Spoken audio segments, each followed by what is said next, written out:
once again that the British public understand the term sovereignty about as much as they do the word literally. Coming up next is a show that has been described as the audio equivalent of a freshly married groom going up to his new in-laws, grabbing his crotch and saying, "Suck it, you dirt." It's your weekly dose of comedy. No. My name is Tom. No. And welcome to the Pot Topic Podcast. I'm your host, Tom, as I just said. And with me, I have other hosts. To my left, we have Chris, new host. Oh, hey. You're right. We have Taz. Hello. We have Beth.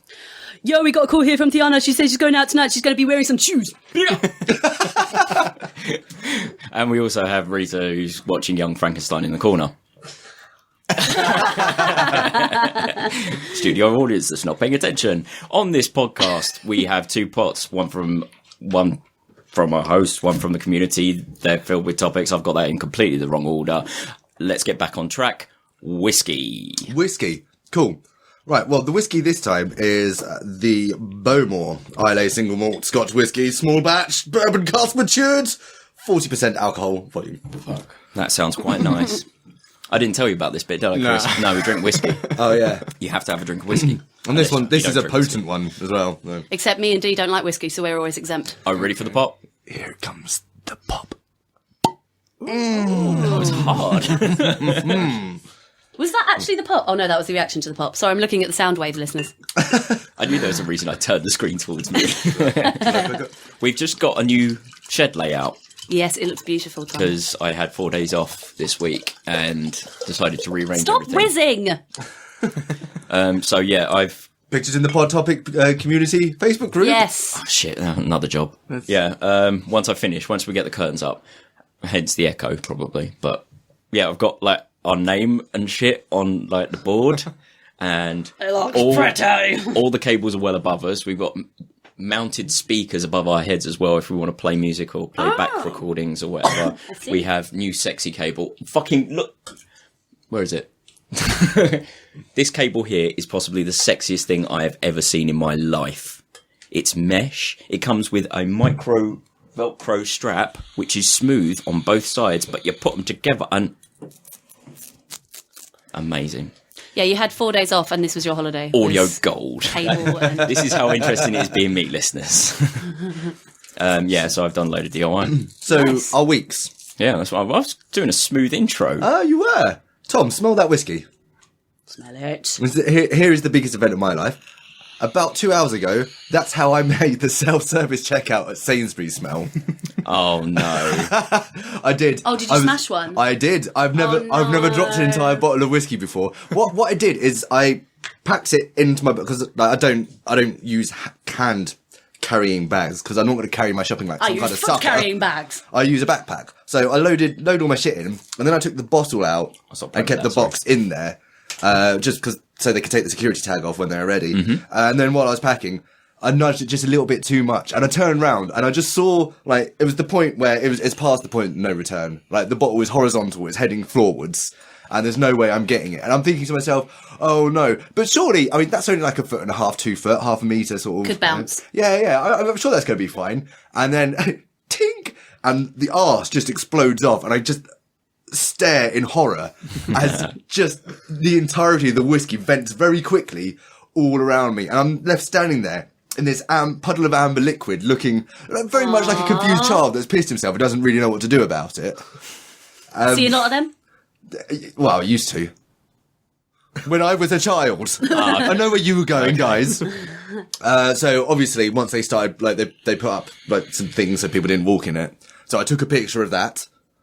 I'll post that up in the Pot Topic community thing at some point. Did you have to pay for it? Whiskey's really slippery.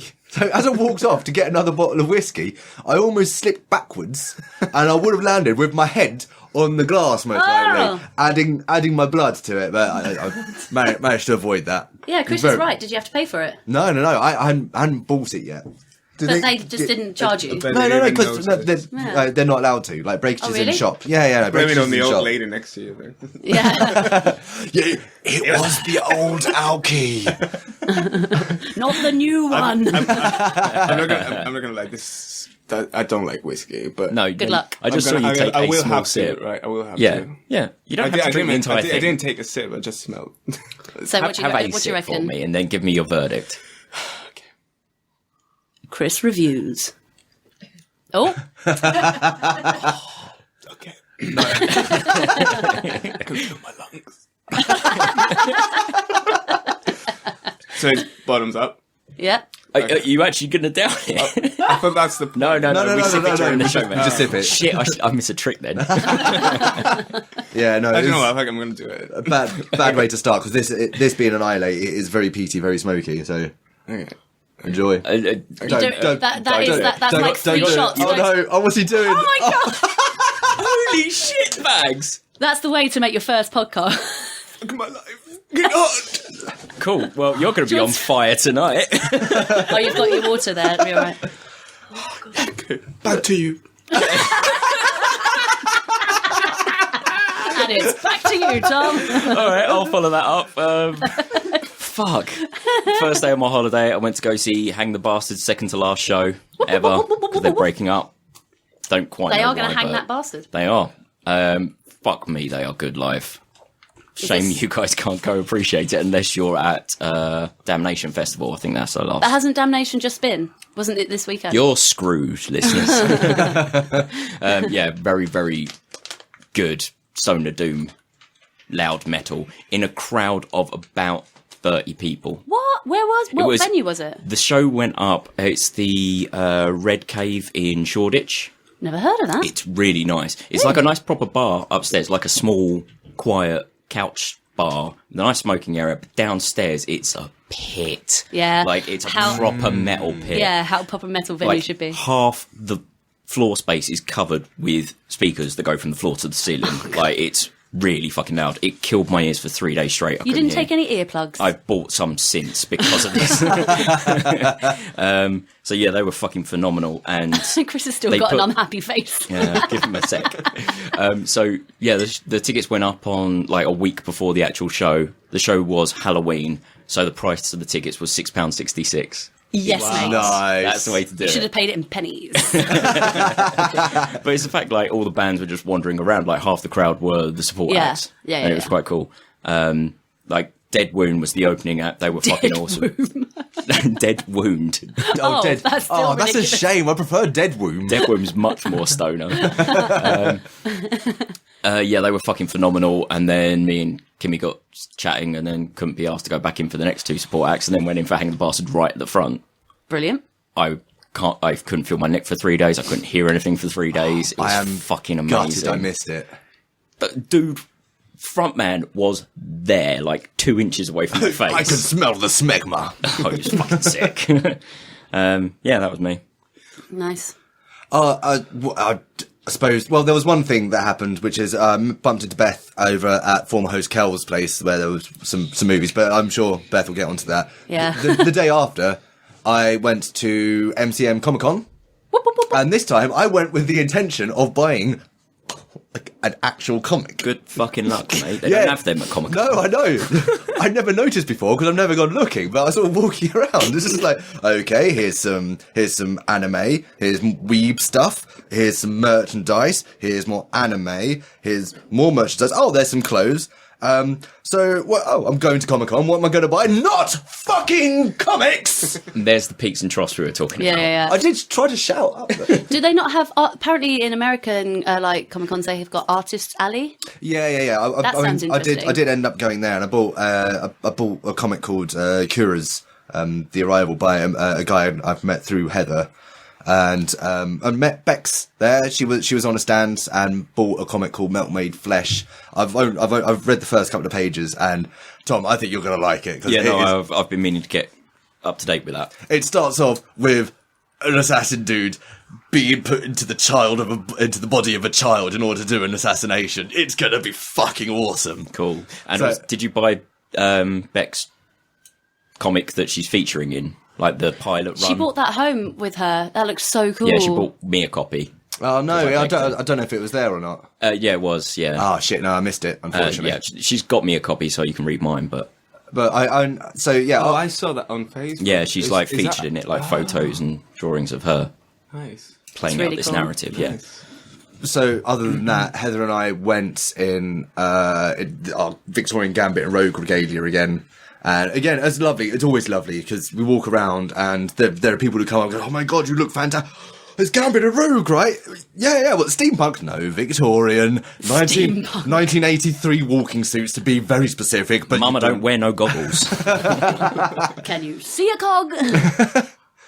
So we did that, and it was just lovely. Like I love being there and just watching people praise her work. Again, there was another Gambit and Rogue who turned up, and they sort of found us. And they're like, "Oh wow!" And like the Rogue of the pair was like, "I have followed this all throughout the creation, and it's fantastic to finally sit here." It's like, oh yeah. That's so sweet. But the thing with Comic Cons is I've run into the problem I always run into. I get so far into it, and then I realise it's really fucking boring.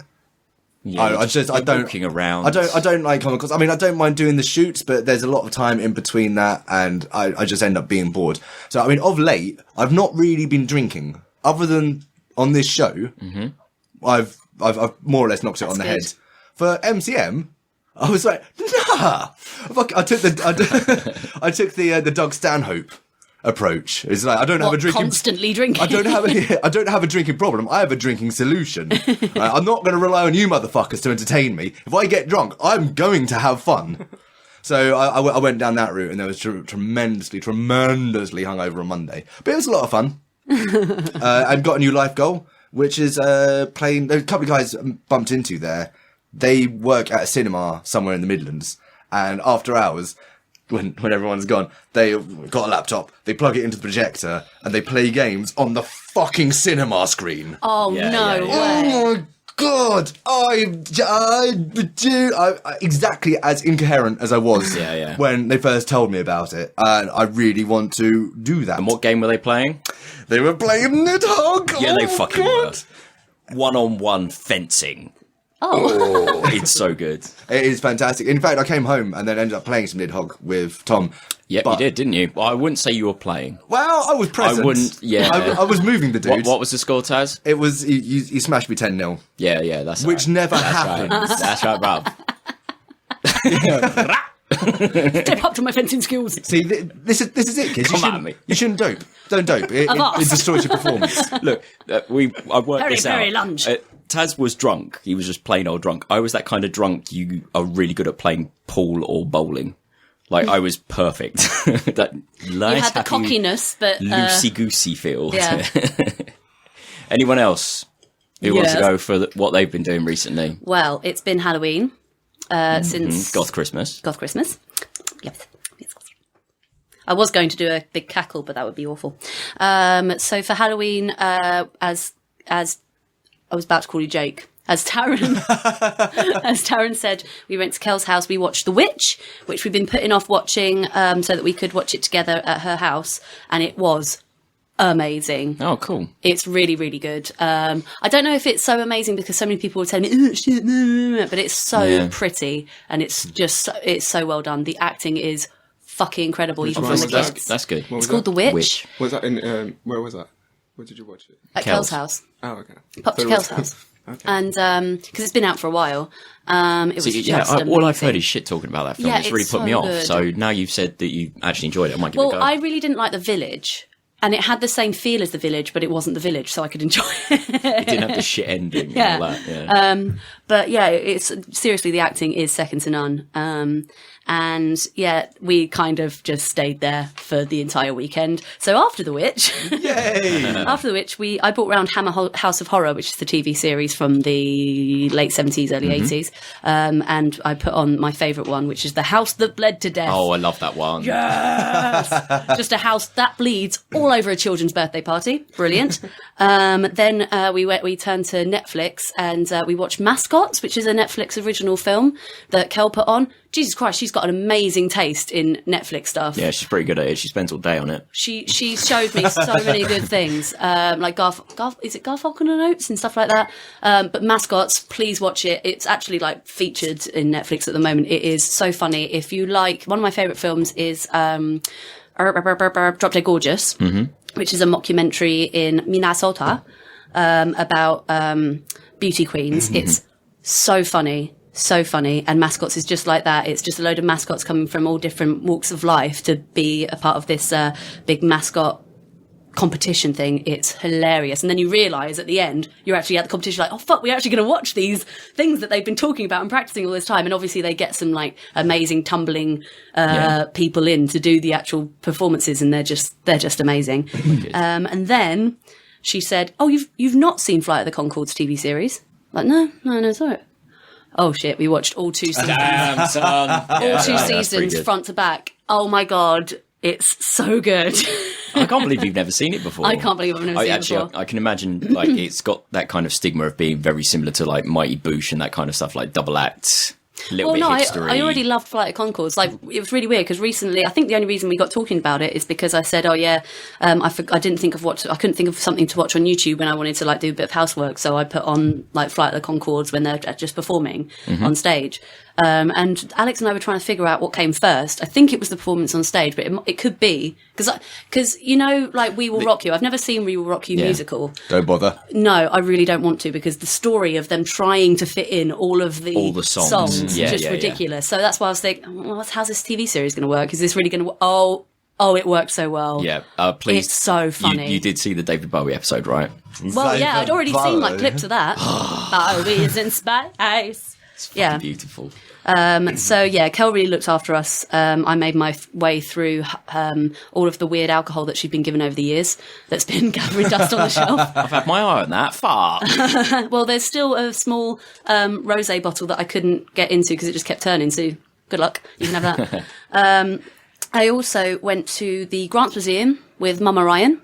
Grants Museum, which one's that? Grants Museum of Zoology, which is part of UCL. Yes. Yeah. The reason is, I was like, because I've been wanting to go there for a while. I've already been to the Hunterian Museum, but I only got around like one level of it with Hal before it closed, which is amazing. And it's closing in the spring for 3 years, but it's still closing. Yeah. So go to the Hunterian Museum, please, because it is, you just get blown away. It's just an amazing museum. But I thought, well, hey, Grants Museum's just down the road. I've never gone to that. Let's go there. Have Bellinis and Italian food with Mum. Pew, pew, pew, before going in and looking at a load of dead stuff. Yay! That's no way to speak about Mum. It was amazing. We made friends with a little girl because I completely forgot it was half term. Yeah. So there were loads of little kids running around, but what I liked about it was there were loads of little kids running around not going, ew, what's that? Ew, that's disgusting. I'm scared. It was loads of kids going, wow, look at that. Fucking cool. Well, probably not fucking cool, but yeah. Look, I think that used to be a hedgehog. I'm not sure. Way. So it was really nice, but there was a guest book at the end and Mum was being so positive and she was like, yeah, let's sign the guest book. And she signed the guest book and it's like, yeah, it's lovely. Wee. And then I put in there, this is amazing. Yeah, it's really, really lovely. There are basically there's half, well, I'd say 2/3 of it is not actually signed. Like, you just have to go, well, I think that's that. I don't know. Right, okay. So there's not really little captions. And some of the captions are so blunt, it's ridiculous. So what sort of stuff do they have at this museum? Everything. And annoyingly, you can't go up to the second level, but they've still got loads of stuff at the second level. So you're just like, yeah, that looks cool from far away. It is really, really good. I would recommend going to see it, but yeah, you kind of have to make up your own kind of. Oh, okay. So I mean, they're like little exhibits of. Here's a comparison of ungulate sphinx. It's just all species everywhere. Some of them just modelled up together. In boxes, which has its own charm, but yeah, as I say, you kind of wanted a little bit more information. Yeah. So this is what it looked like if you fired 3 tapirs at a rhino. That sort of stuff. Well, they had, some of the captions were so blunt because one of them was, is it called a flying lemur, was in formaldehyde on a little box. And the caption said, "This is not a lemur and it did not fly." Thanks. On to the next thing. There was also a caption because there was a box of dogs. There were loads and loads of dogs, but obviously dogs, like, we've fucked up all of the breeds of dogs. Like, we've bastardized like tons and tons of stuff. You're going to say they're really fucked up dogs. It's like, yeah. Don't think they're very well. But yeah, there were loads of different dog skulls. And then, was it Pyrenees? I can't remember the exact name of the thing, but they said, oh yeah, this is a Pyrenees dog. It has trouble breathing, but it has trouble breathing because of its sunken in nose, but these were for aesthetic reasons. It's just like, oh. Yeah. No, selective breeding is bullshit. It is very, very scary, isn't it? But hey, we're already there, so might as well give them a good life. And what else? Oh, yes. Dave McKean. Went to go Wicked. see Dave McKean. I'm so annoyed I didn't tell you about that earlier, but you were working. Yeah, I was working. Dave Lucky, McKean, wasn't it? one of our family friends. He was performing and doing a talk about his new release, which is a graphic novel that was I don't think it's been commissioned or anything like that, but it was he was asked to do something about the Great War because they're celebrating however many years it was since the Great War. I'm not very good at maths. 102 since the end. Hang on. Oh, no, because it ended in 1918. Is it 18? Not 19. Oh, maybe at 19. I'm not sure. Crap, isn't that bad? But yeah, Don't worry about it. It's old news. it's in the past. Remembrance Sunday's coming up in 2 weeks. So yeah, he's done a graphic novel and an album, like a musical album, about Paul Nash. And he was an artist that was in the trenches in the First World War. He was amazing. I didn't even know about him beforehand. And it's Dave McKean, Black Dog, Dreams of Paul Nash, I think it's called. I've got it in there, actually, to show you. Oh, cool. I was too nervous to go get it signed, but he did give me a cuddle, so that's okay. And Too nervous for a signature. Full-on physical contact is fine. So yeah, it was absolutely amazing. I really do recommend that you go check that out. And the album's not out yet, but the graphic novel is out, so go have a look at that. It is beautiful. Wicked. Yeah. Talking about things that are beautiful, Chris, what you got up to this week? Oh, hello. Or in general, this is the first time we've had you on. Yeah. Tell us a little about yourself. Have you got anything you want to pimp? I don't want to scare people. Oh no, that's the next segment when we start talking. What have I been up to? Well, I'm still I'm definitely trying to catch up with all 50,000 episodes you have. Definitely making an effort to? Or definitely saying you're going to? Never going to. Yeah, that's fair enough, mate. No, I definitely will. But what have I been up to? I'm so obsessed with, as you know, Once Upon a Time on Netflix. Yeah. Which is Recommended. so good. It's just so good, and it's so twisted at the same time, which I love. What is it you like about it? Just I hated the villain the first season, Regina Mills. I really just wanted to punch her in the vagina. It was just annoying me. But then I fell in love with her. She's the only reason I watch it now. I don't care about everybody else. So today I finished. That's because you haven't encountered Hook yet. I have. Oh, Don't have you? ruin it for me. Yeah. Oh, you have? He's so hot. Yeah, so I finished today the second season. I'm gonna get started, but I got into last night. I started watching The Crown. Which oh yeah, the new Netflix series. you have yeah. to. Like I think the acting is incredible. So what is it? It's Queen Elizabeth II. It's her story from marriage till I don't know. It's gonna be 6 seasons. Blimey, okay. But I've only watched like the first 2 episodes, and it's absolutely brilliant. So if you have time to do it, watch it. Nice. And my highlight of the week was I went with Heather on Tuesday to Haggerston to the Hive. I think. Hive? Yeah, which is a nice place where there's a lot of talented people. It's all Acrobatics, circus skills, skills. poi and staff spinning, all that And malarkey. yeah, and Kaylee taught me how to do some hula hooping. She's going to teach me how to do it because I want to learn how to do it. Yeah, she's and then I was so rusty because years ago I used to do hammocks. Oh yes, I did see pictures of you doing that. Yeah. And at some point, I went up in the silks and I did a movement called starfish, and my testicle got like the way I sat, you could see my testicles just popping out. And this woman was right in front of me, and she's like, "So, should I give it a go?" I was like, yeah, but my testicle was actually in her face. And I was like, "How do I get out of this? Can you move?" And then I tried to get out of it, and my leg was stuck. And then she helped me, but my testicle was still. But so my testicle was the highlight of the week. Yeah, Like every week. highlight of the year. Was it like when you get those toys that are like rubbery, squeezy bulldogs or whatever, and you squeeze it and like the face pops out? I was in so much pain. But you looked fabulous. Yeah, always. Yeah, sorry guys, we're getting a bit ASMR with this rain in the background. So Yeah, let's just enjoy it for a sec. Oh yeah, that's nice. Jason. Right. Should we get on with it then? Yeah, let's do. Right, Let us do. Teach me. Fuck it then. Right, well, if you're volunteering, do you want to take one yes, from the you must pot? go first. Okay, yeah. This Okay, is so- the host pot. This one from the host. So people submit Pot. this, and then Yeah, you- these are from the host. I forgot to print them. Oh, well, there's still plenty in there. I'll do it next time. Yeah. So, so Chris, this is a hot pot. This is host donated topics. Okay. And then we'll swap it out with the community chest. Okay. Which is, Have you ever seen the community chest? Look, this is what Sophie did. How cool is that? Beautiful. Anyway, sorry, not a Okay. visual podcast. So do I read it? Well, Yeah. Okay. Read it out. So it's from the person underlined, and then just read the topic. Tom.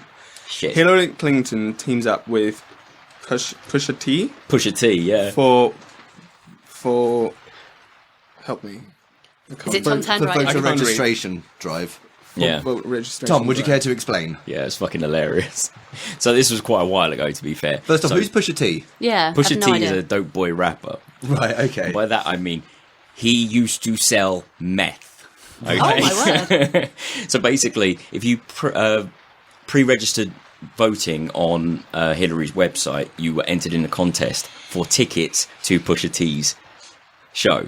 No way. So Pusha T is alright. He's not the best rapper ever, but he's definitely used to be a drug dealer. Like he used to fucking beat the shit out of people. He used to Is like he actually popular in America? yeah. Oh, Pusha okay. T's a big name. Oh, I love it. I love it. But, right, so if you think about it, what's happened there is he's a Hillary supporter Yeah. and has put forward this as a prize, and their social marketing team has gone, oh, this is fabulous, we can use this Down with the to kids.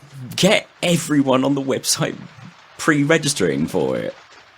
What the fuck is going on this So when election when you season? pre-register, is that not just Mate, registering it's- to vote? It's like a poll. So Oh, it's like basically, an exit you are poll going thing. on Hillary's website and saying, I am going to vote for you. but you That's don't just so you actually can get some have to. numbers. Sounds like an absolutely fantastic way to skew a poll. Well, no, not really, because they Well, don't no, have to vote it's- for her in the end. It's just getting an idea of certain areas and certain constituencies. Yeah, that but are if you're going to for vote you. otherwise. But I mean, I love the idea behind it. It's like, hey kids, want some meth? Vote Clinton! You got to get Well- the young vote somehow, to be fair. But It makes more sense now that I don't like this more recent Jenna Marbles video that she did about Hillary Clinton because it just talks about how she's unwell, which I don't think is very cool. But her first video about Hillary Clinton is hilarious, and it's her saying about how she's so down in the kids and stuff like that. Apparently, she revealed that she was running for presidency on social media because she's hip and cool. she's really pushing that kind of vibe. And Yeah. to the point where she's getting known drug dealers to support her. Yeah. I like the fact that... And now Jay-Z and Beyonce as well, recently as well, yeah, coming onto her campaign. again, although not Makes as sense because they were bad. already on love- that side. Jay-Z I maybe. love. I watched something on Instagram yesterday, and it was gays, and the banner had an H, but the letter H, but it said, "For once, gays choose pussy instead of a large big dick." Yes, mate. I thought that was brilliant. I That is good, that you is good. could see, and you see a lot of celebrities do that now because obviously it's like a day left until Yeah. It's No, not 2 long. days yeah. left until Tuesday. until the election day. We're recording on the 6th of November, guys. So by the way. suddenly, Forgot to say that. everybody just it got so scared that they were like, all celebrities are just pushing it. Like, Yeah. guys, you still have time because it's so scary after It's Brexit. so- everything. so I scary. feel like after Brexit, everything's possible. I was and thinking it's so about that scary. yesterday. I was thinking about the day I was really worried that on the 9th of November I'd wake up and do exactly what happened for the Brexit vote. Wake up. I woke up at like 5 o'clock in the morning and needed to go to the loo. So I went to the loo and went absent-mindedly, checked on Facebook, and then Brexit was happening. I was just like, ugh, and I'm That- really scared about doing that again with That's Trump. exactly what happened. I remember when it was the voting day. I woke Yeah. up and it was checking it down. So it was so cold and rainy, and I just went. I had to because I know my vote still matters. And I course it thought I does. couldn't vote because I have a Cypriot passport, but I did, and I felt so happy about it. But then I saw the result, and I was just. It It's was shocking for all devastating. of us, yeah. Yeah. You And want to that- listen to that podcast the day after. Yeah, we did a recording Tom gets the very day upset. after. I was fuming. I was, You know, when I get thought you were started, I will gonna let you start know. There was oh damn, I really should start remembering people's names, but there's a Chris. there's a hard left philosopher who's from either Turkey or Europe, I can't remember. But he was saying, do you know, if I had a vote, I'd vote for Trump because there's no better way to burn that shit down. He was Greek. Socrates. Socrates would vote for Trump. You heard it here first. I'm actually liking the whiskey now.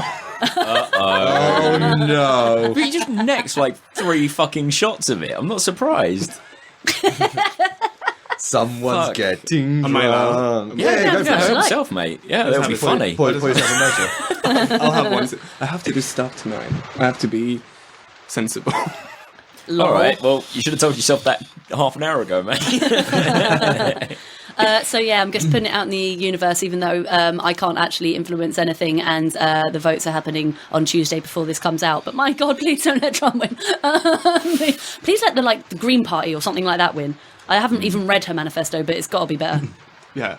Oh, their never independents aren't No. particularly together. They're never going to get the votes anyway, are they? They're all over the fucking place. There was the libertarian dudes when questioned about what should we do about Aleppo? His response was, "What's Aleppo?" Oh yeah, I saw that. It's like, oh, dude, come on. My So word. yeah, hey kids, you want to see God? Vote for PCP Clinton. Yeah, apparently. Fucking hell. PCP Clinton. So down with the kids. I'm making a nice warm bath salts bath. I don't know. PCB is for Primary Commander President Clinton. My glamorous assistant helping me open the pot. President and Chief President Clinton. Next Never mind. topic. What do I do with this? Throw it. Where? Oh, Here. yes, hello. And here we go. Oh, I'm not From the having that community one. pot. Here's one from the community. Big Community. Al asks, or rather writes, "Dear Pot Topic crew, thank you so much for donating to my trip. It really is appreciated. Hey. I will see you all soon. Much love, Big Al." Oh, you're welcome. I seem to remember there was a note after that that said, "This is not a topic. Don't put it in the pot." So, I'll try another community one. you then. are welcome, Big Al. We love you. I'm going to pick out a yellow one. I've not seen a yellow one before. Fucking hell, that rain, man. Oh, this is going to be a good one. Andy K. Hello, mate. Andy K. Star Trek or Star Wars? Star Trek. Star Trek. Hang on, have we... No, that may have... We've talked about something like that, but it may have been in our lives. I prefer Star Wars, but I don't Wars. understand why, because Star Trek, technically, they can do anything because of the holodeck. They had a did do Western... everything. Yeah, so technically, that's more exciting, but Star Wars is better. No, it's not. Okay. So Star Trek. I've got Star Wars is I've got rubbish. the definitive answer. Star Trek or Star Wars? The answer is Red Dwarf. Yes, it is. You see, it's like Trump and Hillary. The answer is Red Dwarf. I don't know. Like, Star Wars is a universe in turmoil constantly. Well, Pretty so much. so Star Trek. No, but I even like the shit humanity episode of itself Star Wars. is usually safe. It's utopia. There's no poverty because there's no money. There's no hunger. There's no disease. I saw recently, I didn't read the article, but you may have if you've seen it on Facebook. Would the Death Star have have gravity? Oh, hang on. Fuck off. I'm It not would- sure. The it would size, have but gravity. Everything does. No, but I thought it was something about no. gravitational pull. I thought it was that, but I don't know if it's actually that. I mean, it would, but it Look, wouldn't. it's not a moon. You're a moon. Oh, It's also It's not a a- star, it's a rough which is why reference. Star Wars is terrible. oh, okay. You like Star Trek? Oh no, it's Wars. Tom. You think Star Wars? Tom. It's not Red Dwarf though, Love is Han it? It's Solo. Firefly. Have you seen the new? You can't take the skies from me. Has anyone seen the new Red Dwarf? Like, not the No. one that came out a couple of years ago. But No, no. I have seen most. I think Beck said it was good. I've seen most of the new series, apart from the last 5 minutes of every episode, because that's when I have to go do a queue.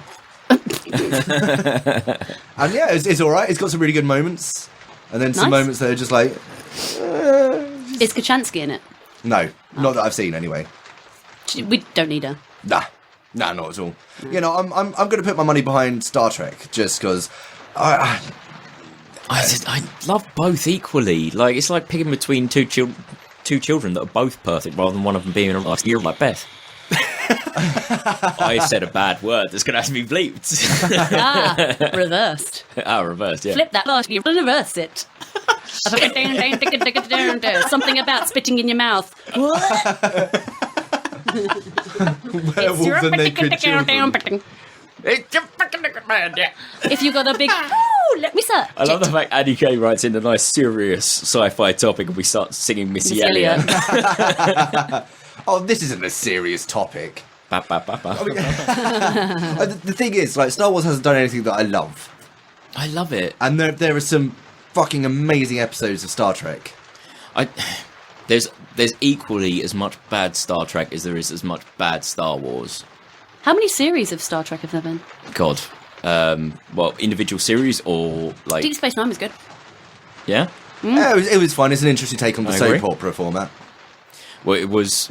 You can't go out looking for trouble, so it had to keep looking for you.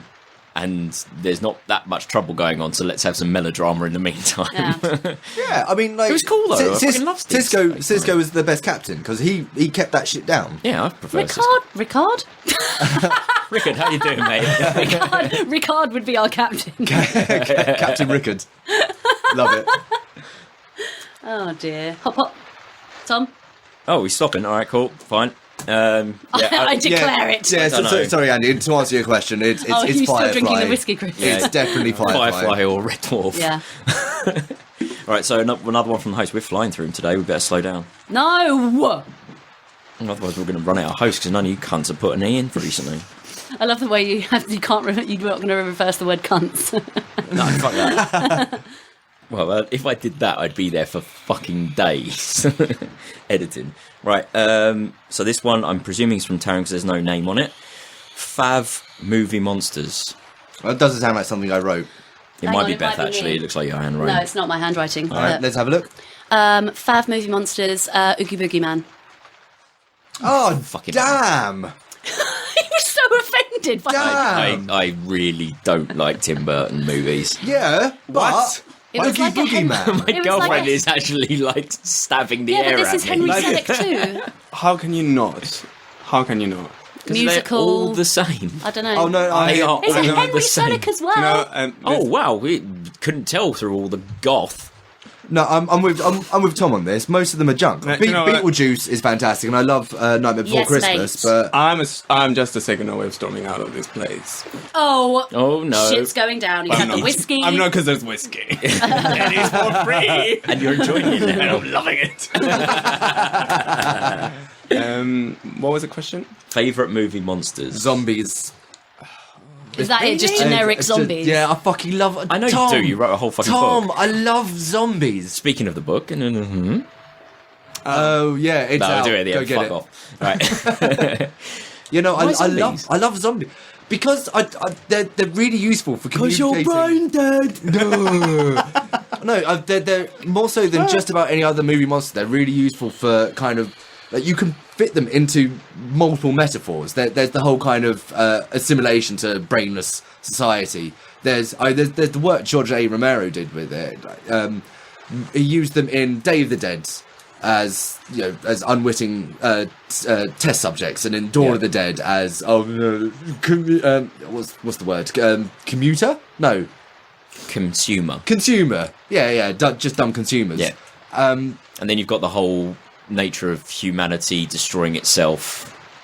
Yeah, absolutely. Consumed. And just like, yeah, and like that's applicable in a lot of ways, and it also has the benefit of it's one of the few enemies that you just can't feel bad about killing. Like Nazis, Well, you can if yeah, you're related fine. I to mean, it. Nazis were bullshit, but like that's still a person, and also like probably just acting under orders and didn't know really what else to do. I'm not going to classify Nazis as a movie monster. Well, apart from Dead Snow. Come on. They're zombie Nazis. Exactly. the perfect blending of the two. Do you know what zombies aren't? What's that? Shit demons. Oh, the Golgotha. Dude. Yeah, exactly. I The skip excremental. The excremental goblin. Dogma is one of my favourite movies, and I always skip that part because I think it's the worst bit. Oh, it's dumb. It's so dumb. so bad. It's so dumb. That movie is amazing. That is a sketch of Jay and Silent Bob. It's a Jay and Silent Bob moment. So it has to be dumb. Yeah, no, I think that's absolutely fine. Like the jokes. Plus, it's got like one of the And it's best got speeches Salma Hayek from in a fucking bikini, so fuck it. Salma come on. Hayek doing that speech. I don't know how she did it. You know when she's making the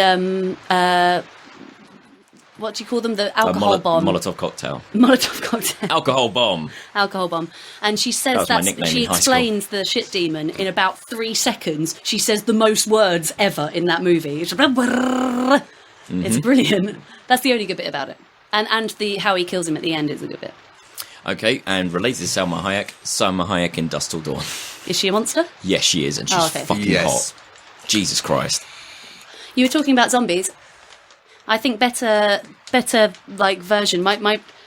I prefer it when it's like, I know you don't like the movie and I know you've read the graphic novel, but I quite like I Am Legend and I like the fact that there's an illness rather than zombie. 28 Days Later, is that the Rage? They've got the Rage? Rage zombies, yeah. That's amazing because they can run and stuff like that. Yeah, that's more scary. Not real. I see. Here's the thing about zombies, not like classical zombies. It's the slow progress of the untold masses. It's the inevitability of it all. Even though it's coming very slowly, you're only ever just getting by the skin of your teeth. You're keeping your individuality against like the force of the mass, who are always. And that's just. That's where it derives its terror. And absolutely fantastic, adore it. When it's not that one being is so powerful that they're going to destroy you. It's the fact that there's just so many of them that you can't get away. Yeah, absolutely. No. And that's Oogie Boogie Man.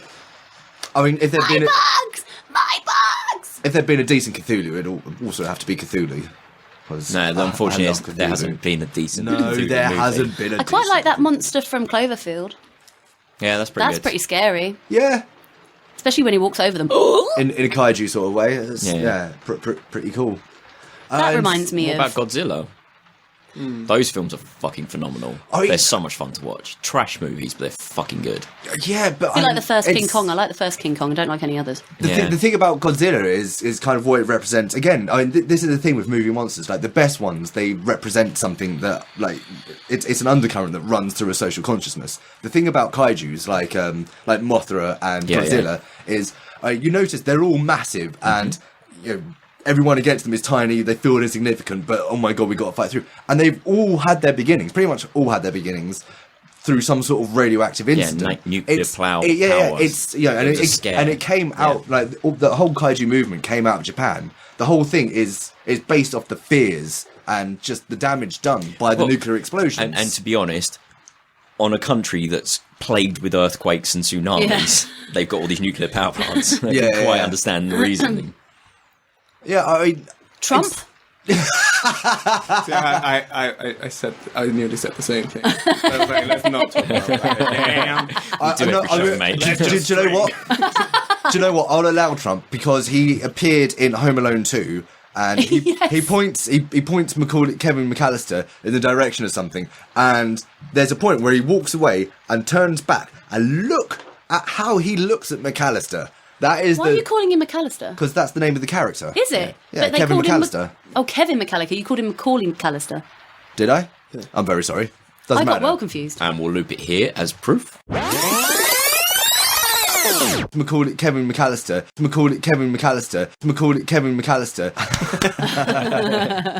But yeah, when Trump turns around and looks back at him, that is a predatory, monsterish glance. Well, he's a monster. Well, yeah, absolutely. Who else is there? I don't think...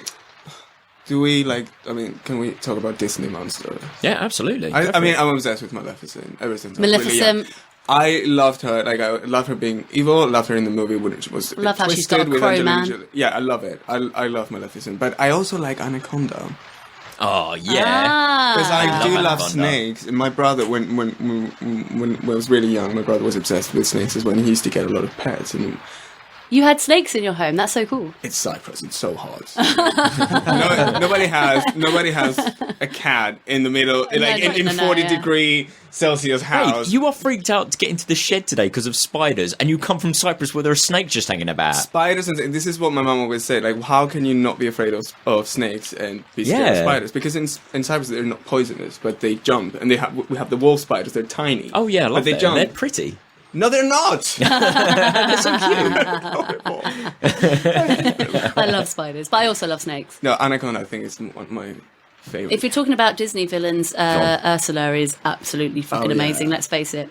Does that count as She's the drag queen of the sea. I suppose she is a monster. She's like some weird sea witch. anthropomorphic octopus woman. Yeah. Body language. But let's face it. There's only one supreme movie monster, What's that? Flounder. and that's man. Man. Man. Fucking knob cheese. Yeah! Let's start with you. I don't know that one. Man.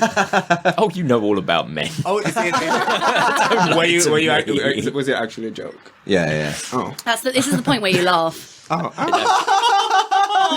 Don't feel precious to laugh at something that's not funny. It's fine.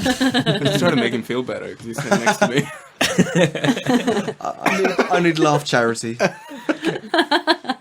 And a golf clap.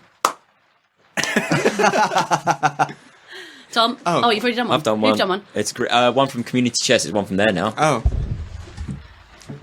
Oh, glamorous assistant Rita. Oh, there's so many. Yeah. I know, our community's pretty good, man. Hold on. It's going to speak to me. Thank you all for submitting. Oh, is this the big one? Oh, it's the big one. All right, so this one has... Oh, fucking... No, don't worry. You just need to do the first one. There's like 800 on that piece of paper. So this one's from Kai, is it? Hi. Kai. So, do I read the whole Just thing? read the first one. Okay, who would win in a fight between James Bond and Indiana Jones? James Bond. Perfect. Yeah, James Bond. Yeah, I mean, it's no brainer. He's got all the gadgets. Indiana Jones is harder, but he's got all the gadgets and he's got a lot of cockiness. Motherfucker drank from Jesus's chalice. Dude is immortal. Boom. I never liked And he brought a gun to a knife fight. Exactly. Dude doesn't play fair. No, he doesn't need his Bond now. However, you don't need to kill someone to beat them. James Bond is What's your favourite James Bond movie? GoldenEye, From Russia with Love, probably. which would be brilliant if it was GoldenEye. I think Casino Royale. GoldenEye's a close second. I think it was because as a kid I read the I've already book done it. From Russia with Love, but it's a completely different book. Like, Yeah, they all are. Bond's blonde in that book. And Oh, then- is he? Yeah, and then Sean Connery plays him. Weird. No, GoldenEye though is a fucking phenomenal movie. But- What's the name of the lady who kills people with her thighs? something about on a top. Yeah. that's it. Xenia on the top. Xenia on a top. That's it. Yeah. She's love my the favourite. names. Actually, she's my favourite villain. Really? No, that's a lie. That's the way to die though. Yeah, and then she kills everyone with like a machine gun and then has an orgasm at the end. I'm still going to say Indiana Jones. It took me years of watching that film to figure out what the fuck was going on in that scene. It's like, oh no, I see. She is actually she's coming. She is coming at death. Mm-hmm. I don't really trust films because I remember my dad being obsessed with Indiana Jones films, but I never cared for it. I've watched the they're first fun. one. I don't. They're pulp. They're not pulp for me. trashy. Well, they're a remake of Pulp. Basically, they're an homage. Of Going to the early, supermarket. like 50s movies, adventure movies, and the first one, Temple of Doom. If you watch it back, it is actually really hard to watch. That's because you should be watching with the one with the German lady in it. That's my favourite. Ark of With the Covenant. No, Last No. Crusade. She's talking Last about Crusade, yeah. the one with Sean Connery in it again. I'm Oh my talking god! about Indiana Jones. Yeah, so am I. Oh yeah, it has got Sean Connery in it. So, who's going to win, Bond or Bond's dad? No, Indiana Jones or Indiana Jones. Well, no, there's the answer to the question, isn't it? It's like, who wins between James Bond Is he a looper? James Bond and Indiana Jones? The answer is Sean Connery. Sean Connery? Yeah, that's Yeah, true. wicked. I mean, it's not going to be Roger Moore, Sorted. let's face it. Apparently he's really nice, but I just didn't like him as James Bond. Roger Moore, yeah, I've seen interviews with him. He seems like an absolute sweetheart. Dude, However, Adam he and Joe only ever radio played show. the Saint. Every single film he was in, he was always the Saint. To be honest, in that interview with Adam and Joe that he did, Mm-hmm. they were talking about how he brought some comedy into James Bond, and he said, "Well, it is a little bit ridiculous. You go into a bar and everyone knows your drink and what your name is. You're not a spy." Oh, yeah. He's got a valid point, hasn't he? So I quite like the fact of that. But when I was watching it when I was little, I was used to. The first Bond I ever saw was Pierce Brosnan, Yeah, Bronholm. fit. You like him? Oh, dude. Who? Back Pierce in the day, Brosnan, yeah. Irish. yeah. Goldeneye. I'm thinking of Bond. Piers Morgan. Oh God, Wow, no! that would be a different film. Oh no! Whoa, what a fantastic James Bond that would be! No, he would just like sneer them to death with Golden his arsehole. ridiculous questions. His gigantic forehead. Yes. So James Bond. Yeah, I'm gonna go with James Bond just because he's kind of it never really feels like an accident with James Bond. I'm a bit disappointed, by the way, because I thought like at the end of each topic we all take a shot. I thought that's the whole point. No, it's not a drinking game. Oh, We just like getting drunk while talking. No, Too no. late to change your rules. So, listeners back at home, this is now the drinking game. Every time we finish a topic, you've got to take a shot. Rapid fire, let's go. Says Tom, who's drinking whiskey and Old Rosie. No, it comes in a... What? No, the reason why I'm drinking this cider, it's 2 nice. litres Cheap. of 7.3% flat, cloudy cider. Can I try it? Absolutely. It's really, really nice. It tastes a bit like mould, It's but I like apple it like juice.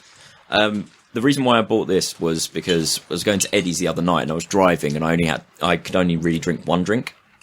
So So you got the biggest I one. got the biggest, Yeah, yeah. biggest You thing I got the could biggest find. 7.3 version. Yeah, it's lovely. Tastes like feet. It's beautiful, isn't it? Oh no, I've just realised. Good friends quote. James Bond is the It's like- closest thing Earth has to Spock. Or any Data. Vulcans. No. Because, I mean, in some of the early films, some of those karate chops he pulls, they're not very hard, and yet he still drops those motherfuckers.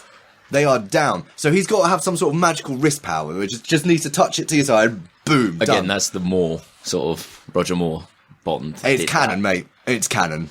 Yeah, but there's that amazing scene with Daniel Craig in, I can't remember which one it is, but where he's being tortured and he loves it and he's just cackling. I just love Oh, that the one scene. where he's having his bollocks beaten with a big Yeah. knotted rope. Because apparently in the books he was a little bit of a masochist as well, so thank goodness they've actually brought that into it. Yeah. Well, So, Sean Connery, done. cool. Lovely. Yeah, Sean Connery wins. Let me get one from Le Hot Pot. Wow, we One from are the hosts. really flying through them today. We are. It's because we didn't start drinking before we started. So whatever you haven't read from that big The box, big Yeah, question, yeah. yeah. Sophie box. So basically, last week, Sophie's this, box. Sophie's box. Let's all go into Sophie's box. Da da da da da. Let's all stick our fingers in Sophie's box. Sophie's She's box. gonna get some paper cuts. Sophie's box. It's like So does Sophie's it go- choice, but everyone no, does. it's Oh just my that. god, it's Sophie's choice. Community test is Sophie's choice. Is that why it feels like agony every time we do it? Anyway, next topic. Beth asks, Oh, best shit. making a mountain out of a molehill story. Oh God, I know. Fuck me. Oh, I must have had one when I wrote that, but I can't remember. That's the way. Every single time we do this. Yeah, making a meal mountain, a meal of it, making a mountain out of a meal mountain, egg basket, stench. I'm Would you like some more words? I've got loads. egg basket stench. Yeah, that's another Adam and Joe thing. That's Judy Dench's street name. She's street enough. She doesn't need a name. I don't think any of us can think of No, one. because I know. Making a mountain out of a molehill story. We could throw this open to the community and they could tell us what their ones are. Yeah, let's hold. Let's just stop here and listen to what they say. What's that, Stutty? What's that, Skip? Yeah, that's my Australian accent, by the way. Greg was going to make it here today, but he couldn't. He's not very well. So everyone's best Australian accent. Go. Oh, he's gonna hate me for this because I posted a video a while ago. Me trying to do an Australian accent. Go for it. I can. That's right. That was brilliant. Oh, mate. Oh, yeah. Oh mate. Oh, yeah. Oh mate. Sorry, the franger broke. Do you come from a land down, Have to get your down, pill. So what kind of sports services have you got at Lugabaruga University? University. University? Oh, yeah, sorry, AQI got up at the end. Sydney via Brummie. Oh, Greg. Mountain out of a molehill. Molehill. Molehill. Molehill, more problems. Are we going to have to skip this? I can't honestly think of a No, single this isn't time. fair, because this is something I do all the time. This is why I tried to clap us out for a break, because I need some time to think. Should we have a think? Yes, let's have a think. I also need to pee. Unorthodox, let's do it.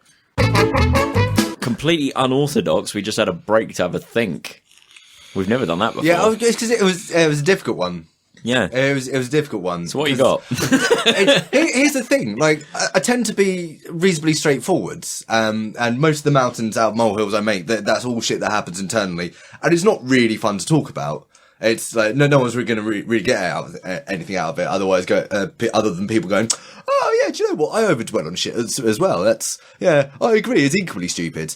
The only thing I could really come up with was in year 2 at primary school.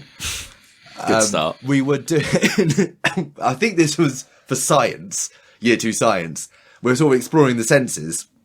Oh. And there was this one where we had to be blindfolded, and it was a taste test, and they sort of put... Who's in my mouth?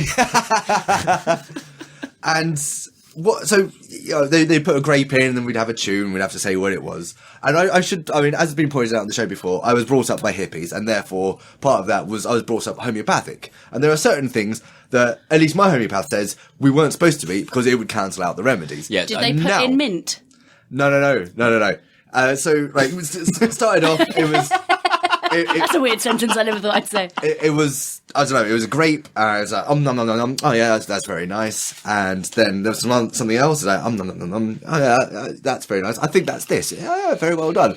And then they put like a teaspoon or something in my mouth, and I went, I have no idea. What is that, miss? She goes, oh, that's coffee. At which point, I stick my tongue out. I start going, and then They gave coffee to year 2 students. Yeah. And then I leg it to the toilets to start washing my mouth out. This has them worried to shit because they think, oh fuck, is he like, I don't know, allergic or something? Yeah. Is he going to have like an anaphylactic explosion or some shit?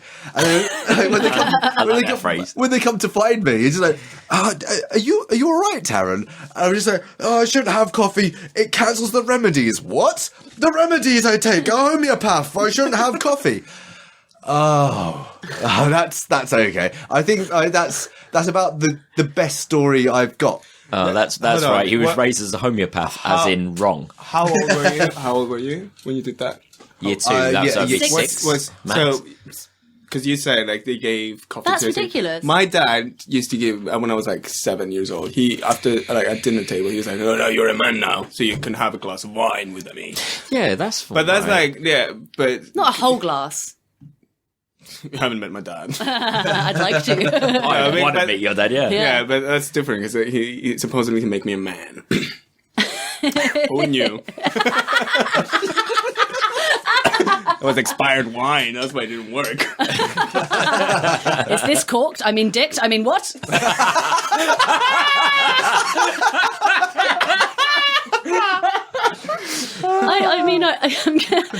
I wasn't there, but I do want to. Have I already told this story on the podcast before? It was your evil ex. When she went round. Oh no, I shouldn't actually. It's too fucking late now. Too late. So when she went round to our parents' house, Yeah. and she was the only other person in the household that liked ginger ale. I don't remember this. I wasn't even there, and I love this story. Go on. So Dad loves ginger ale. Yep, he likes it with whiskey. Yeah. So he put some whiskey in the ginger ale and put it in the fridge. Fuck yeah! She took a big gulp for that. That was 95% whiskey. That was my dad's kind of strength. I take it she exploded into the fridge or something? No, I think it was just a big like, oh my god, your dad's an alcoholic. It was like, no, but yeah. His surname It's is his prerogative. Ryan. It's fine for him to be The that. apple didn't fall far from the tree, and then it was fermented and turned into me. One thing I have to say is that I remember one thing you said to me a couple of years ago, which I think was the funniest thing I've ever heard you saying. Go.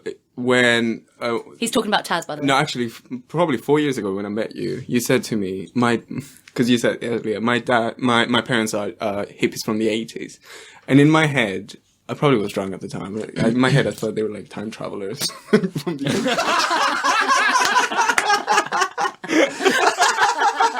And they've only just come out like 20 or 30 years later. They were hippies in the 80s. They took so much acid, they travelled back in time to the 70s. And they didn't grew notice. Up, and then had... I love you. And now it all makes sense. The only things I can think of are pretty serious and boring. So it's the ones that everyone has. It's breakups. It's what you did at school. Well, no, breakups are quite where significant, you fucked man. up. But they're not that big a deal in the grand scheme of your life. No, but it teaches you things. Yeah. Not to go out with dickheads. Yeah. The only thing I can think of is when I was in kindergarten in Cyprus. There was the first day, I remember that... Is that the official Turkish pronunciation? Yeah. You're done. You're done. You're done here. Anyway, back to me. So the first thing I remember from kindergarten was the teacher. She took each individual to go pick a place where you hang your bag, and where the hanger was, there was a small cartoon character, and mine was Skippy the kangaroo. Oh, cool. Whereas the guy behind me, he wanted the same thing. So the teacher gave my Skippy the kangaroo to the boy behind me, and gave me something, I don't remember, it was like a Jigglypuff looking thing. And like the whole hell break loose. I was just in, what the fuck are you doing this to me? So just as dramatic back then. So yeah, always dramatic. That's why I love the theatre. And the theatre loves me. I like that. That's a good story. Yeah, that's awesome. No, it wasn't. Oh, okay. There was actually, do you know what? There was a time in secondary school where I was just sort of standing around on one of the grass bits outside the science building, and a kid in my year ran up and just from nowhere rugby tackled me to the ground. Like it was a hard tackle. It was Jack Huller. He was a bastard. Oh. Yeah, big shout out to you, bitch. My response to this was like it came so far out of left field. I didn't see it coming. It was just something happened to me. I just responded by bawling my eyes out, and then I realised, oh shit, I'm crying. I need to save face on this. And it's like no, like I landed on my neck. It's really fun. So I spent the next week walking around with my head at a very slight angle. Just to like save face, like Jack you probably screwed yourself neck. over more from doing that all the time. Wow, I don't know. It at least gave credence to crying. He had the remedies apparently, so it was fine. He's got the poison. Oh, actually, do you know what? Remedy. Talking about remedies and whatnot, it's sort of part of my moving away from that whole thing. I went to the GP recently and sort of went in and said, look, here's the situation. I've been completely unvaccinated. Is there anything I should get? It's not because I'm particularly worried. Like I knew I'm pretty much protected by herd immunity. Oh yeah, but you understand the limits of herd immunity, and you're part of herd immunity at the same time. But I mean, because you're a sensible human I think being. basically I went there and like I've got I'm now scheduled to get a tetanus jab, which is tetanus, diphtheria, and something else. Tuberculosis, I think, isn't it? Have we had possibly. tetanus then? Yeah. But I'm now scheduled for that. But sort of looking back on it, I think I'm doing it. It's more of a symbolic thing to go up to homeopathy and whatnot. But I was having the conversation I had with the doctor. She was lovely, absolutely lovely. And I sort of explained the situation. So, look, I haven't been vaccinated at all. This happened. I was brought up by hippie parents. Of course, they did vaccinate. From the 80s. And her response to it, to me going, I was brought up by hippie parents. She goes, oh, that must have been really lovely. So, oh, that's sweet. And then we just started talking about like the period where I should have been vaccinated. And this kind of glaze came over her face.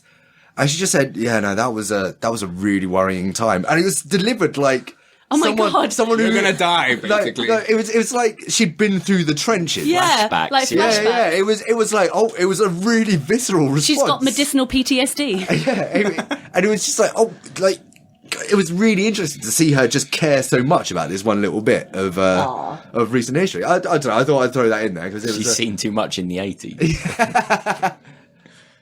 Oh, cool. Are we done with mountains and molehills? No, because I can think of one thing Get ready. I've made a big deal out of very minuscule.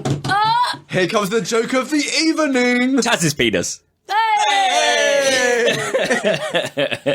Rub it or get better. In the break, I said my penis, but no, I turned it around.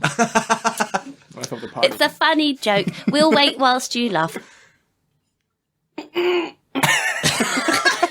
Well done. We hope you didn't hurt yourselves. Beth, would you care to get something from Sophie's Choice? Yes, One from the mate. Why is it community that we chest. only serve whiskey in this bar? When we invented the podcast, me and Taryn, we were drinking whiskey. And then it was just kind of wrapped. It's like, well, should we just get a bottle of whiskey every how time? about- What can we do to make sure people buy us whiskey? How about Look every at that. Look at time? the whiskey library there. And empty bottles on our shelf. That's only in the last 10 months. We've been doing this for almost 2 years. I like so. that about Flocky. What's that? Flocky? Oh, that's the Icelandic whiskey. That was terrible. Oh my god, it was so bad. Chris. It was awful. Yeah, that's what it makes you sound like afterwards, mate. I think every time I'm on the show, I think we should make cocktails. Oh, we can have a different. We can have more flamboyant. I was thinking about this at some point. Every now and then, just change it up. Like maybe once or twice a year, just do a cocktail show or a. Well, no, actually, today that I found in my Facebook, like remember a memory bollocks that they put up every day. There was, which I look at every day, so I don't know why I'm calling it bollocks because it's actually quite nice. I found a picture of me at a recording with a bottle of tequila. I remember that night. I don't remember that night. I don't remember it at all. I remember starting it. Don't remember finishing it. Tequila's really, really nice, but you can only have a couple. No, you can't. I can bring a whole fucking bottle if I want to. Wasn't a challenge. Okay, so Kiwi Only tequila gold, not what. You just talked over It Kiwi was Dave. El Humidor Gold. Oh, you mean Aussie Dan? Aussie Dan. Yeah. Choose a person to share a prison cell with. Jimmy Savile, still alive or not, your choice. Catherine Knight, skinned and ate her husband. And then he gives us a link. He gives us a link to Catherine Knight's Wikipedia, and it says the Teletubbies in character. Oh, I guess that's the third option. Yeah. Oh, So- right. Okay. I thought that was literally like a parody of someone skinning and eating their husband dressed as a Teletubby. So Again. So you got Jimmy Savile. Jimmy Savile. Jimmy Savile, Catherine Knight, who apparently skinned and I ate have her no husband. idea who that is. Don't know, but he's given us the option of. I'm just going to open my eyes wide and no. Well, no, Catherine. but she's skinned and ate her husband, so I think that's all. Oh, we I need to love her. know. Or the Teletubbies in character. Fuck the Teletubbies. I'm going with the murderer. You want to go with the murderer? Yeah. Jimmy Savile, hell to the hell no. Catherine Knight, she sounds quite Interesting. unsavoury. And the Teletubbies in character, even though that's really annoying, at least there's 4 of them, and you could probably, bring one of them around. So I'd say the Teletubbies. Well, Jimmy Savile is not going to find me young enough, so I'm just going to go with. I don't know, man. You'd probably still get ID'd, right? No, in the fucking. I don't know. Oh my god, can you imagine getting ID'd by Jimmy Savile? Jimmy, stay away from me. Do you have a provisional? I do not too want to old. enter this. There's a guy I work with, and his mum went on the Jimmy Savile show.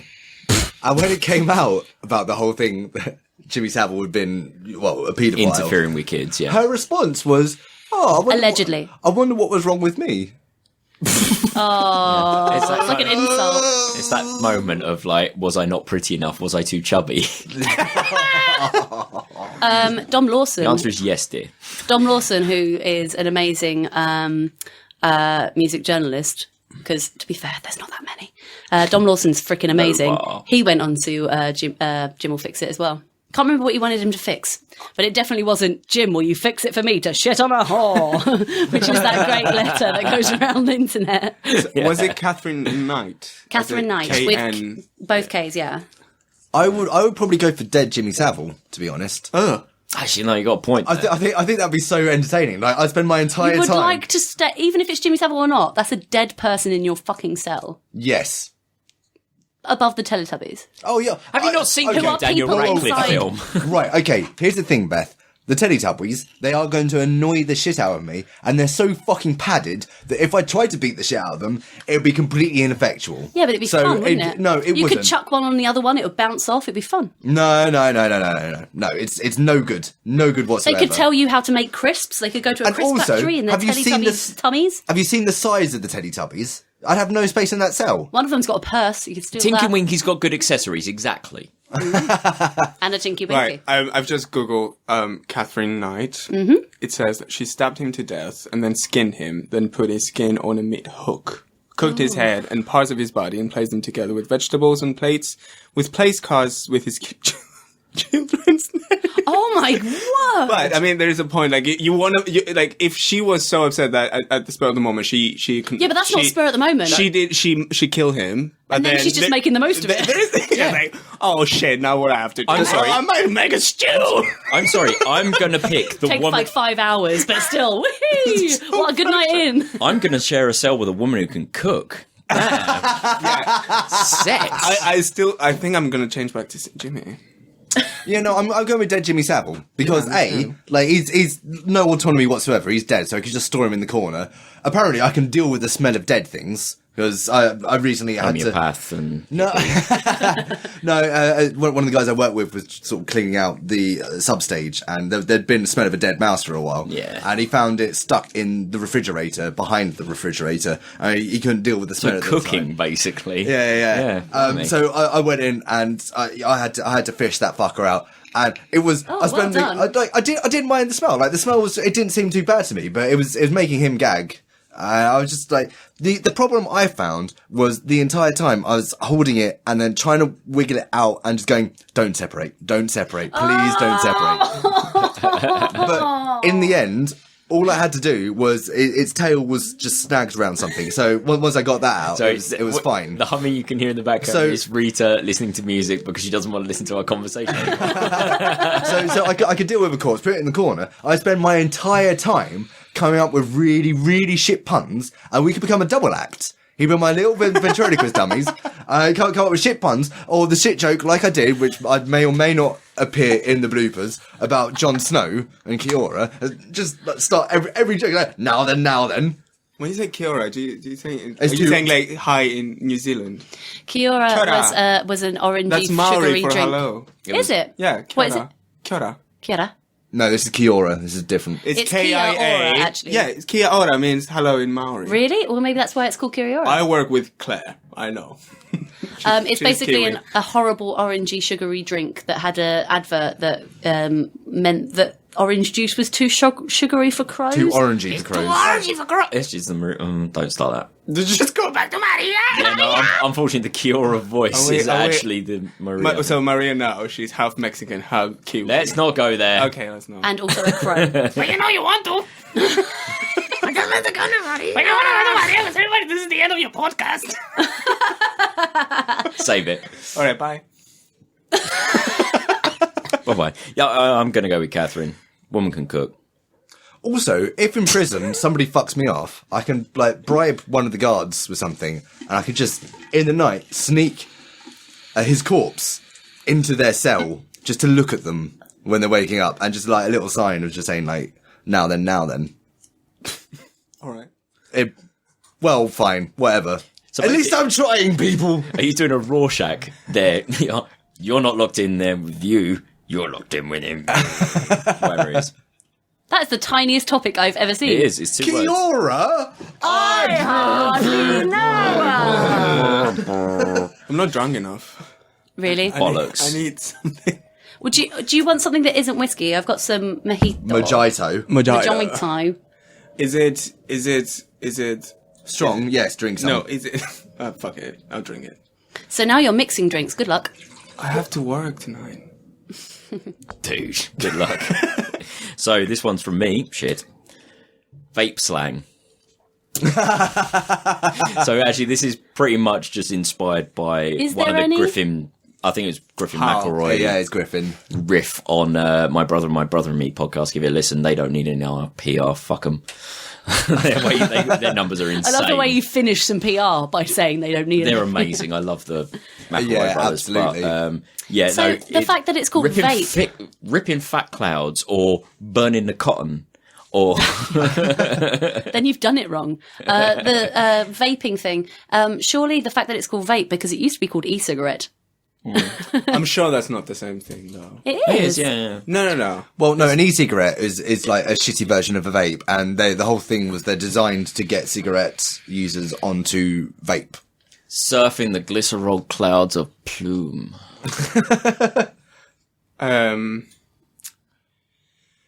You got to love honking down on some Chris, come on now. You got to love honking down on some fat cotton. Fat chunky cotton. Let me What's try. that? Let me try titanium coils. Let me try it, and then it's probably gonna. Oh my god! It looks amazing on a pop shield. Okay, hold on. Tasting the heavenly VG right now. Like an e-cigarette. It's an e-cigarette. Well, that turned up quite high. Sorry. We went to gorgeous Evie Vine. If you haven't listened to her, please listen to Evie Vine. But she invited us to go to The Mission, performing at the Forum in Kentish Town, which is one of the best venues that's fucking left in London. What are you doing? So we went to go watch her be intoxicating on stage. The Forum at Kentish Town, it was one of the only vape-friendly venues left. Every single venue I've been in for the last 6 months, I've smoked in the middle of it. So We went to... I'm not going to say that just in case. oh, fuck it, whatever. Well, no. Because it's not my story, it's someone else's story. Talking about vape slang and vape terminology, so the vape I did have, that died. It was a cheap knockoff thing that I was surprised it lasted an entire year. And I went for a while without it, and I spent some time on cigarettes. It appeared in one of the episodes we sort of mentioned. I eventually got bored of that. I walked into a vape shop, and I found myself... I walked in, I saw the dude, and I used the phrase, right there, how's it going, man? I'm looking for a regulated box mod that will run a sub-ohm tank that will take VG at less than 0.5 ohms, please. And He must have looked at you like, well, sir.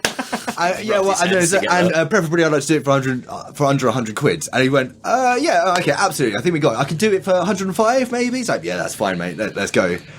But it was one of those moments of, oh shit, no, I'm kind of deeper into this than I thought I was. Yeah. Yeah, but if you think about how much money you might have spent on cigarettes, then... well, no, like vaping is more expensive. Not for me. As a big lump sum, yeah, but not in the long run. Did you have to buy, because I don't have a vape, do you have to buy like the small liquid things? Yeah. Every month? Oh, thanks for pushing me. I basically spend about, I think every month and a half, I'll go online and spend like 60 to 100 quid on liquid. Every month? Every month and a half, 2 months.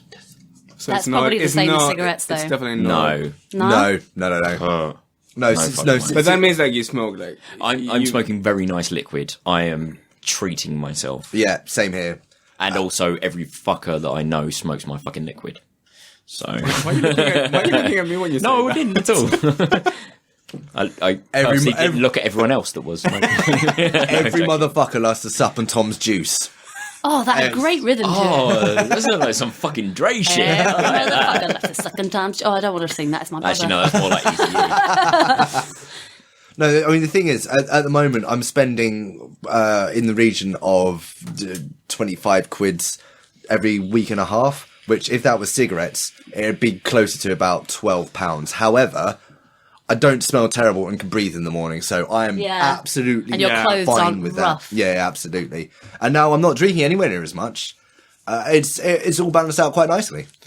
I think I'm going to switch to vape because for the last 6 months I've been having occasionally this pain on my here. Ooh. On your On my rib. lower lung, almost. Yeah, and I think I have lung cancer. But I think that... Fair enough. Might want to get I hope tested not. rather than just switching to vape. Exactly where in your body is the lang? in the cancer. Oh, in the... That's fair enough. Where the lang is here. The lang is in the cancer. The lang is here. I know anatomy very well. The lung. Question me. I will question you. Okay. Anyway, I forgot where I was going with this. Doesn't matter. So anyway, Salma Hayek. Oh my god. Her boobs in Once a Time in America. Oh, it's- no, in Mexico. All right, rather. yeah, that's a good thing. Her hips, mate. Am I Nah. They don't God, we're fucking shallow. lie. Well, I mean, when it comes Yes. to Tom, let's be serious. Like Selma Hayek's way up there on the scale, but when it comes to pelvic verisimilitude, I think we can all agree that Shakira is the one true god. I hate No, but her tits I love are small that. and humble, so you don't confuse them with the mountains. They are, in fact, molehills. What you got, Chris? I'm going to rip some fat cotton. bookmarks or dog-eared pages. Bookmarks. Fuck off. Anyone who dog ears their pages can die. Can actually die. You can go jump into some traffic that is on fire and die. If you're drowning at the same time, that is preferable. I agree with hippy. I think books should be perfectly. And let me just say that was from Captain Sickbeard, right, Dom? I do, I forgot to mention. That's all right. Sometimes, Sorry, friend. I can't remember when I was studying, when I was back at school. I can't remember what the code was, but I had a different code for how many folds I'd put down in the pages. So if you just fold a page, you just want to go back to that page. But if you fold it back up again and it was something else, I can't quite remember what my lunacy was. At Dave McKean's graphic novel, Paul Nash, Dreams of Paul Nash, Black Dog, absolutely amazing, get it. He's got one of those nice, at both of the covers, you've got a foldy over thing, so you can keep your place. And it's got a beautiful piece of artwork even down there, so it's really cool. Or post-it notes. Post-it notes, you're right. I love it, because every single time I read a novel, and there's something that really sticks with me. And then you can write a little note as to why you've saved it. Yeah, this is good. Yeah, you should. This bit, this bit, not so much. The only thing worse than people who dog ear their pages are those motherfuckers who bend that in half. What, the book? The whole page? No, the book. Who just break the fold spine. it in half. How? Yeah, oh my god. So literally you've got a book like that and then you bend Like it you would over a like you're newspaper, holding it like this. fold it backwards on itself. Yeah. Who does that? I've never seen that happening. It's awful. Some How people can do. you How can you bend a book? I occasionally So you do that open on it up. trash books Yeah. that I've got. Oh, trash books, like whatever, mate. You open up a book and Yeah. then you fold over the page like this and then read it like that. Oh, whoa, hang on, wait, Right. no. I'm not talking about folding the pages. I'm talking about just breaking the spine. Are you telling me people No. break the spine and fold? Yeah, therefore, Fold fully it over, back so on you're itself, literally so it's just like reading half like the that. length. I I do want that to quite punch them a in the lot. throat. if There's they do that. literally not enough fists in existence to punch them hard Yeah, enough. exactly. Respect Joe books. If I ever wrote a book that was well known, and somebody did that, I probably will hunt that motherfucker down.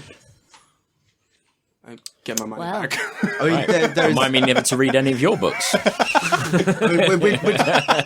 we're talking about like that sort of person that Beth just described, or even just I think it's spine just bending. Beth. I think it's Beth who does that. No, That- I get really scared about breaking the you. spine. I hope you are. I'm very careful with other people's books, not so much with my own.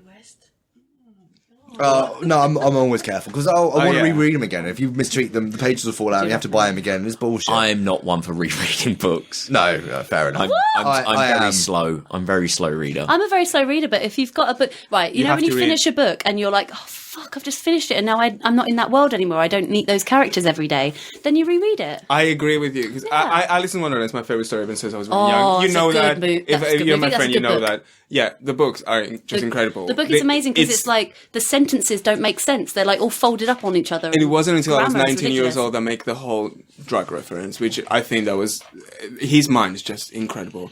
That's the only book that I've read probably 20 times since I was 8 when I first It's a started. good book. I love it, but I don't think I've ever reread The another only book. book I've reread a lot is Angels of Darkness. It is a great book.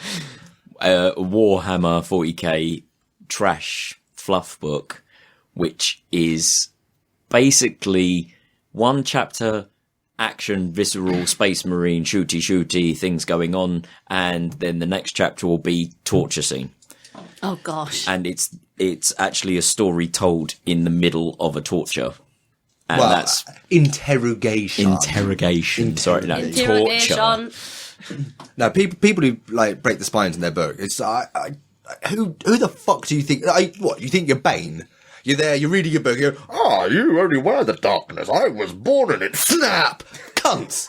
The lot of you. If you do that, listening at home, I'm coming for you in your dreams. I'm the sidekick. I've many spines of books.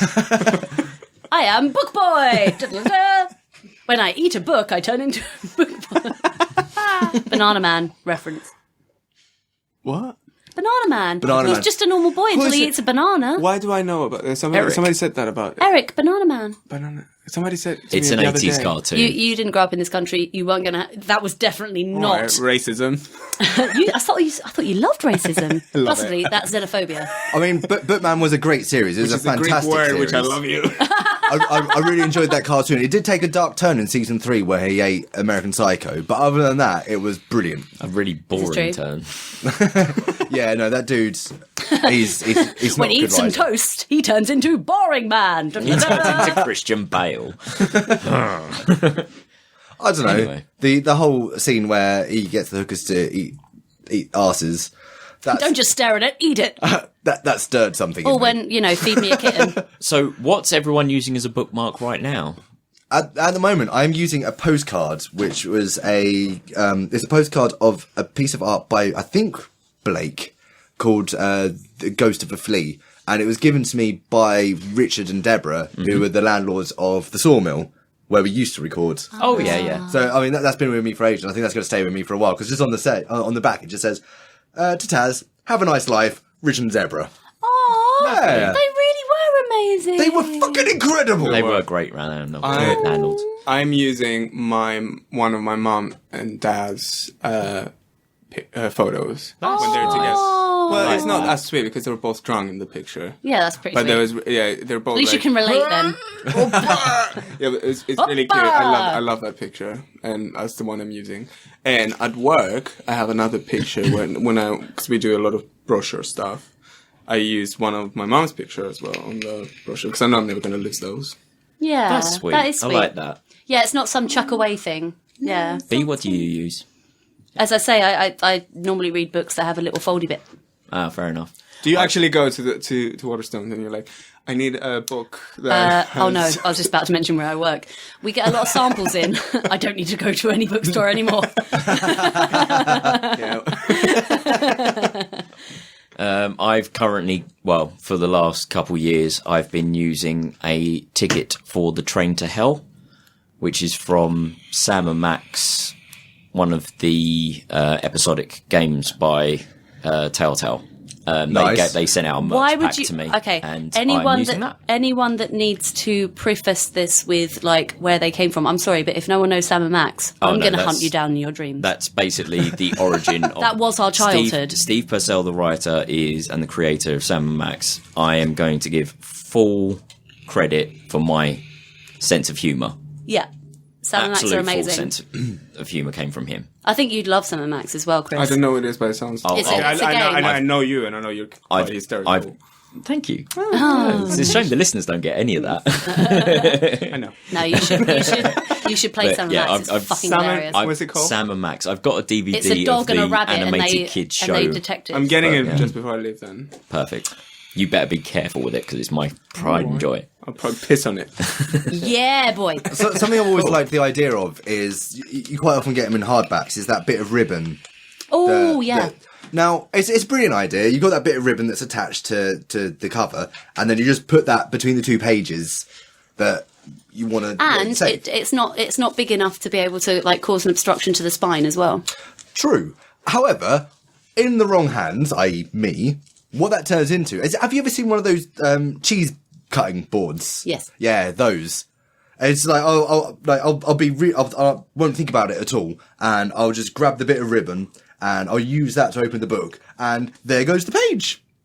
Bye-bye, really? page. Yeah, no, I'm terrible. See, with those things, what I end up doing is, to be honest, it's usually in one of my year-long diaries because I still write everything in a paper diary to do with work. So those things will start the year very pristine. By November, that thing has become plaited. It's frayed away to the point where I've just Plus, been it probably playing brings with it up like and twiddling it. quite a and lot of dirt that might be in your bag and stuff like that. It must stick to it as well. So do I. That's So it, boy. that's fine. Right. Okay. Cool. So we've already rolled the die for it because I wanted to get the audio set up going, but because I'm So rather than one from the hot pot, I've opted to go from pole pot. yeah. So this one's going to be from Kai. Yeah. Because that's all that's left. So we rolled a 3, which means we get this topic. And Oh, by the way, motherfuckers, like, put in some more audio topics, send them to Tom. emails at pottopicpodcast.com. How do you spell that? Males. Precisely. As in M-A-L. So the reason why I'm so excited right now is because we've actually got my phone hooked up to the recording desk, so we can actually hear it and record it at the same time. So I don't need to edit it later, which makes it so much easier because now I can actually like press play and talk over it, and then we can all miss it. We got the sexy cable. Should we leave you alone for a minute? Let's go. Hello, me again. Hiya. When you made your first youthful forays into the great British pastime, Yeah. i.e. getting absolutely wankered, Oh, yeah. what did you That's what drink we and do. where did you do it? For me, it was in Richmond Park, drinking 2-litre bottles of vodka and Fanta Fruit Twist. Oh, God. Drink or even stand the smell of vodka, which is probably for the best. Well done, that man. Oh, Fanta That is Fruit Twist as well. Yeah, that's a good entrance. That's a good entrance. I mean, I had to stop drinking Fanta Fruit Twist because after a while it just tasted like vomit to me. I never threw up on it. It just kind of had that weird umami tang to it. It was just like umami. I hardly... What? I think for me, it was probably cider at the age of 3. Now, I think I've already told this story in the podcast before, but yeah. Because it was the youngest that you would get drunk, Ever get wasted. I think when I first voluntarily started drinking, it was probably cider again, to be fair. Frosty Jacks, like most of us around the table, probably. dude. The cheapest, it was- hardest liquor we could probably afford. It's not liquor. Early. It was me and Frosty Bjorn Jacks is going... like cider, like shitty cider, No, I know tramp if juice. like white Jacks. Ace. I know if it's what his question was. What was the drink that? Yeah, and where did you do it? What was the drink and where did you do it? Okay. So for me, it was riding out with my boys. And when I say riding out, it's on bikes. And were your bikes. boys the scouts, by chance? No, this was probably like a Hershmere. So this was school days. Right. We used to just ride around, go to each other's houses, listen to metal. Jerk each other. At that point, it was probably System of a Down's first album, or like Eminem. I was about to go... Marshmallows. That's Corn. not... Or That's yeah, not that. all those kind of bands, that kind of era, just riding around each other's houses, drinking Frosty Jacks and getting absolutely wankered in the woods. I do remember me and Bjorn going onto the Frosty Jacks merchandise site and having to lie about our age to go and buy a woolly hat that said Frosty Jacks on it. Incredible. How old were you at this point, do you think? 16-ish? Yeah, it must have been. But no, I as like a lot of my friends know, I started drinking pretty late, actually. Yeah, you didn't like the taste of alcohol. No, I at didn't all, like did the you? taste of alcohol. It didn't make any sense to me. But the first time I ever got drunk, we may have talked about it on the podcast, but it was around the lovely Johnny live. What do you call the live music production? Not So Live Lounge. The Not So Live Lounge Topic podcast, YouTube. Go check it out. Johnny being fucking amazing as ever on his guitar, on his Git board. But yeah, it was round Johnny's house and we drank vodka. And vodka's good. A good start. If you don't like the taste of alcohol, it's probably a good start those to kids alcoholism listening. because you can mix vodka with anything you like. You can make it taste like fruit juice. Yes, you can. You can have funky adult fruit juice. So for me, now I know I've definitely told one of the stories before, which was going down to Heathfield, which was my uncle owns a bit of land. We went down and we asked me and Darren asked my dad if we could buy a drink for the weekend. And we both picked up a flagon of Scrumpy and then ate. I think this was on the second episode. Spoke Yeah, about I think it. you've told this about the deer. Yeah. The stag, No. sorry. Actually, no. The one about the stag was a time after that where we got really? Southern Comfort. However, Comfort, yeah. the other story also involves Southern Comfort, and it was when I went to my mate's boat, and he brought another friend with him, and his parents went out to the clubhouse while we stayed on the boat for the night, and in the central table between like all the seats on the yacht. It opened up, and inside that was a drinks cabinet, and inside that was a bottle of Southern Comfort, which we got into. Oh, God, this is only going to go one way. I'm drunk with power. I have a soundboard on my phone. Damn it. Yeah, no, it's even worse than that, because I've got a feeling that was the night we all socked each other off a little bit and then never spoke about it again. Until that's- today. That's the sort of thing you don't talk about when you're in year 6. However, when you're completely pansexual on a podcast in your late 20s, that's fine. The more you know. And shit. Yeah. Mine. So we're talking about that drunkest time, right? No, the first time you The first. Your entrance into the great British pastime of getting massively fucked up. I mean the first time, like the first years I started drinking, I never had like a massive experience like getting really sick, but the only time I got extremely sick this is why I'm going to introduce Georgia Haley, my best friend, to this podcast. Is 2 years ago, she decided she's going to take me out to a gay club, so I can meet someone. And that's such a forced matchup. Like, as in not because you've never been go before. find penis, man. It's because I'm so tired of you being so lonely. So she took me out, and then we went to see a play. A friend of mine, Ralph, was playing in a play in Charing Cross Theatre. Nice. And she decided she's going to buy a bottle of white wine. She loves white wine. And I hate That's a headache in a bottle. I hate white wine so much. She buys white wine, and just before the intermission, I started getting a bit drunk, and by the end of the show we had 2 bottles of wine, and then she decides we're gonna have to go to the gay club now, and I'm already pissed, and we go to the queue, and as we're standing in the queue, this guy turns around, and she's basically trying to hook me up with him, and I'm in my own world. I'm in my own world, and then suddenly this guy's like, so what's your name? And my response was vomit. Oh, bless. all over him, and then I was outside GY, on the pavement. Wait, how old were you? 24. Well, hang on. But before you came here, you lived in Prague for a while, so you must have gotten already fucked up at some point. In Prague, the only time I got really drunk was one of my friend's birthday party. We went to this Cuban restaurant, and it was the first time I had so much wine. Again, white wine, which I hate white wine, but I don't know why I'm drinking it.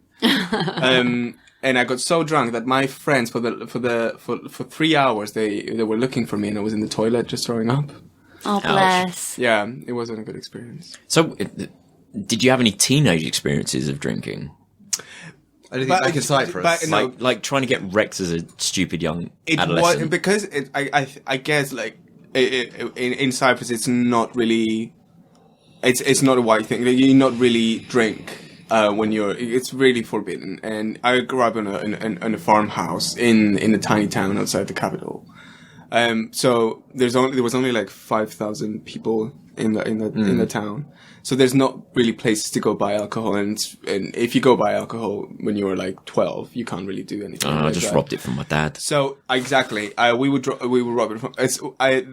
There was one time though when I went home with my brother from school, and my brother was so tired because we had gymnastics. Yeah. You know what you call PE? Yeah, gymnastics. Yeah. And he opened the fridge, and he saw a bottle of water, but it wasn't really water. It was ouzo. Oh no! Ouzo's horrid. He downed it, and then he was sick for like 2 days. Yeah, that's yeah. Oh no! Yeah, that aniseed devil Have we juice. ever told this? Have we told the story in the podcast before about me not believing what drunk means? And I'm not sure. Do you want to go for it? so basically, Tom came home. I don't know if you were out on a night out or what happened. Oh no, yeah, I have told this story in the podcast. It's where my mate Kels would always bring a bottle of ouzo to every single party because bring your own bottle, turn up, drink the bottle, bring the bottle. Not drink it, drink everyone else's booze that was at the party, and then take the bottle home with him, and then bring it to the next party. And I decided, fuck you, I'm going to drink this bottle on New Year's. And you obviously saw the other side of this because I don't remember this because story. I didn't drink alcohol until much later, so I didn't understand what drunk necessarily meant. So because me and Tom used to share a room for about 18 years, so pretty much, yeah. Well, literally, I think, until you moved away to uni. Yeah. So when Tom came home 16, really, then. really drunk, I didn't understand that. No, you're just drinking. That's fine. You're just drinking. You don't get sick Growing from up drinking. in my house with my dad, no, it's fine, just drinking. It's fine. I didn't understand that you could actually get like physically sick from drinking. So Tom said, "Get the sick bowl. Get the sick bowl." I was like, "You don't need the sick bowl. You've just had a nice night." Until he started vomiting, and I saw it coming through his fingers when he was covering his face. I've forgotten about that. I well remember it vividly now, though. I learnt in about a second that you can get sick from drinking. Was that ouzo? Yeah, no, that was that. Do you know, ouzo. a lot of people here don't understand that ouzo actually is meant to be drunk with cold water in a glass. Absolutely. I thought it was supposed to be like some it kind of should cocktail. be. Because it should do you be. know It what? should also It's not be drunk terrible by the bottle. itself. It is awful. There's that amazing Tiki Bar episode Do you remember? Yeah. Oh, There's Tiki Bar. What was it? Tiki Bar TV, the Tiki old Bar video TV. podcast. back in the Annoyingly, day. it doesn't exist anymore, but it was really, very really, really ancient, funny YouTube series of Tiki Bar TV, and they would take a different kind of spirit to make cocktails with, and they did. It was really, They really do funny. like a narrative sketch Yeah. comedy sort It of was show really, really good. with And they this did one cocktail. Oh, They Okay, did so- one with ouzo. They could not find any cocktail that worked with ouzo. Oh, I bet not. I bet not. Not one. Everyone hated it. I'm gonna have to rewatch those and Yeah. report back next fortnight. We could probably do a link to one of them. Yeah, Maybe no, the I ouzo will. one. I'll put it in the show notes, but I mean, Yeah. I'll do a rewatch and then fill you in next time, listeners. Yeah. Cool. Beth, would guess you like to that's it. take one from the Leo? Wicked, thank you for that, Kai. Oh, hello. Oh, would you like to bash the microphone for more dead air? Or No. okay, fair enough. It's all I'm right. okay. I've got one. It's tiny. Oh, it's written in pink. Oh God. How it's a bug. Hey, You all right, Chris? You all right, Chris? Sorry, what? Chris. not you, Not Chris. other Chris. Chris Farnan. No, what's the question? The question I love is, Chris Farnan. why? Why would you do that? Why? Oh, okay. Okay, cool. So I don't know if I mentioned it before on the on the show, but there was a point where I accidentally pulled a Nazi salute over a couple of German gymnasts. Oh, you've said that before in the podcast. Okay, cool. And then there was the time I screamed, Tracy Beaker would well take it up the arse, while the actress who played Tracy Beaker walked by. Do you want to fill us in with how that came about? Don't ask Taz to fill you in. How rude. I'm not Tracy Beaker. I wouldn't take it up the arse.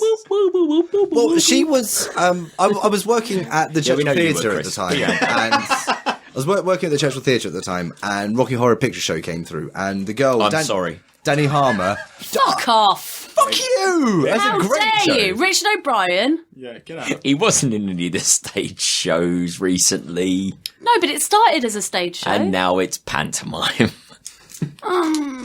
Yeah, that's fine. Anyway, she was playing one of the main roles. Danny Harmer, the actress who played Tracy Beaker, she was playing one of the main roles. I can't remember her name, the character name. But anyway, she was in it, and the crew were all Tracy standing. Barker's the character name, but all right, go. Tracy Beaker. Whatever. No, the Well done, Tom. the character name in it doesn't matter. Anyway, the crew was standing at stage door, and I can't remember how it came about. Somebody said something, and which just spurred me to shout out the phrase, "Are you kidding me? Tracy Beaker would well take it up the arse," as Danny Harmer just casually walked by behind me. And this was like, after I did it, and she kind of disappeared downstairs, there was a silence. I was like, oh, why is everyone being silent? And then someone just, yeah, no, that was that was Tracy Beaker who just walked behind you as you said that. I was like, oh no.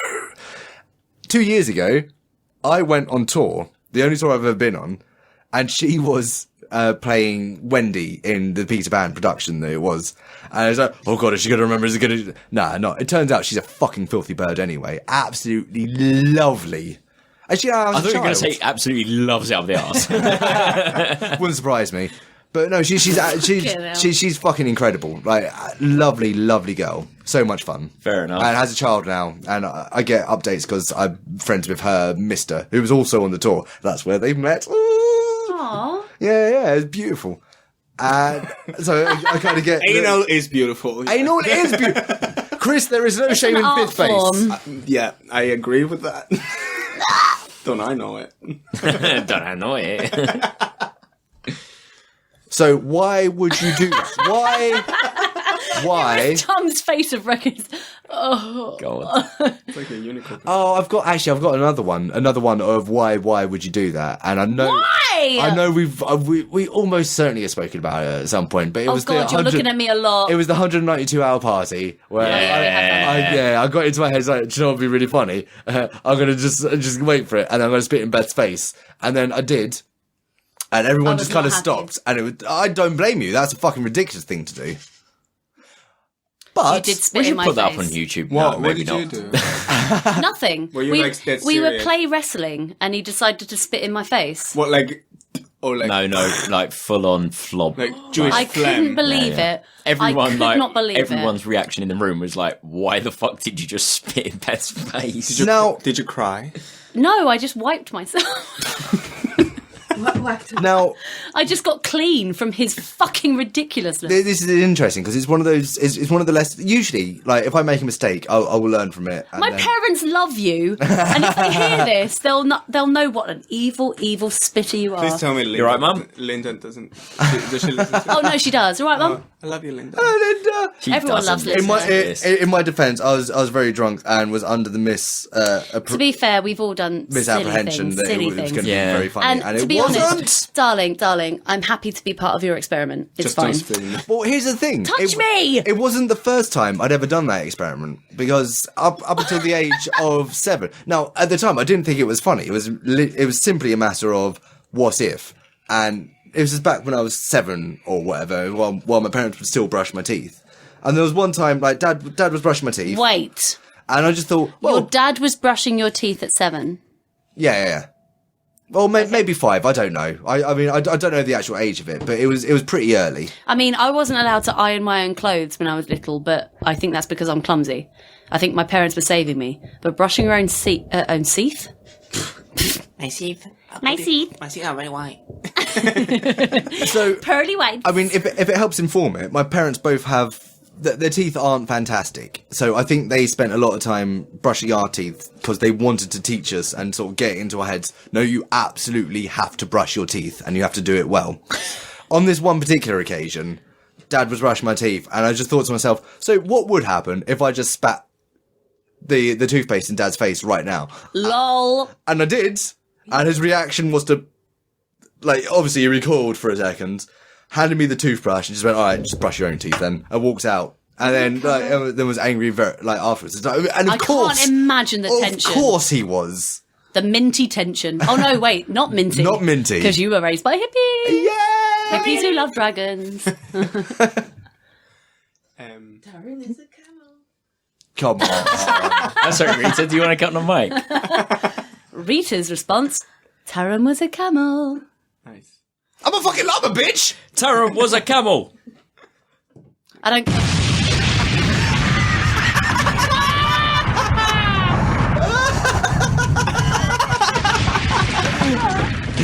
Mic drop. Ow! No, it's a helicopter drop. Oh, yeah. Right, okay. Well, no, hang on. Surely other people have had, like, why would you do that moments? No, it's normally when when I get very, very anxious and very, very nervous, I normally say completely the wrong things. I called someone a dog once because it was actually quite funny, and then she walked away.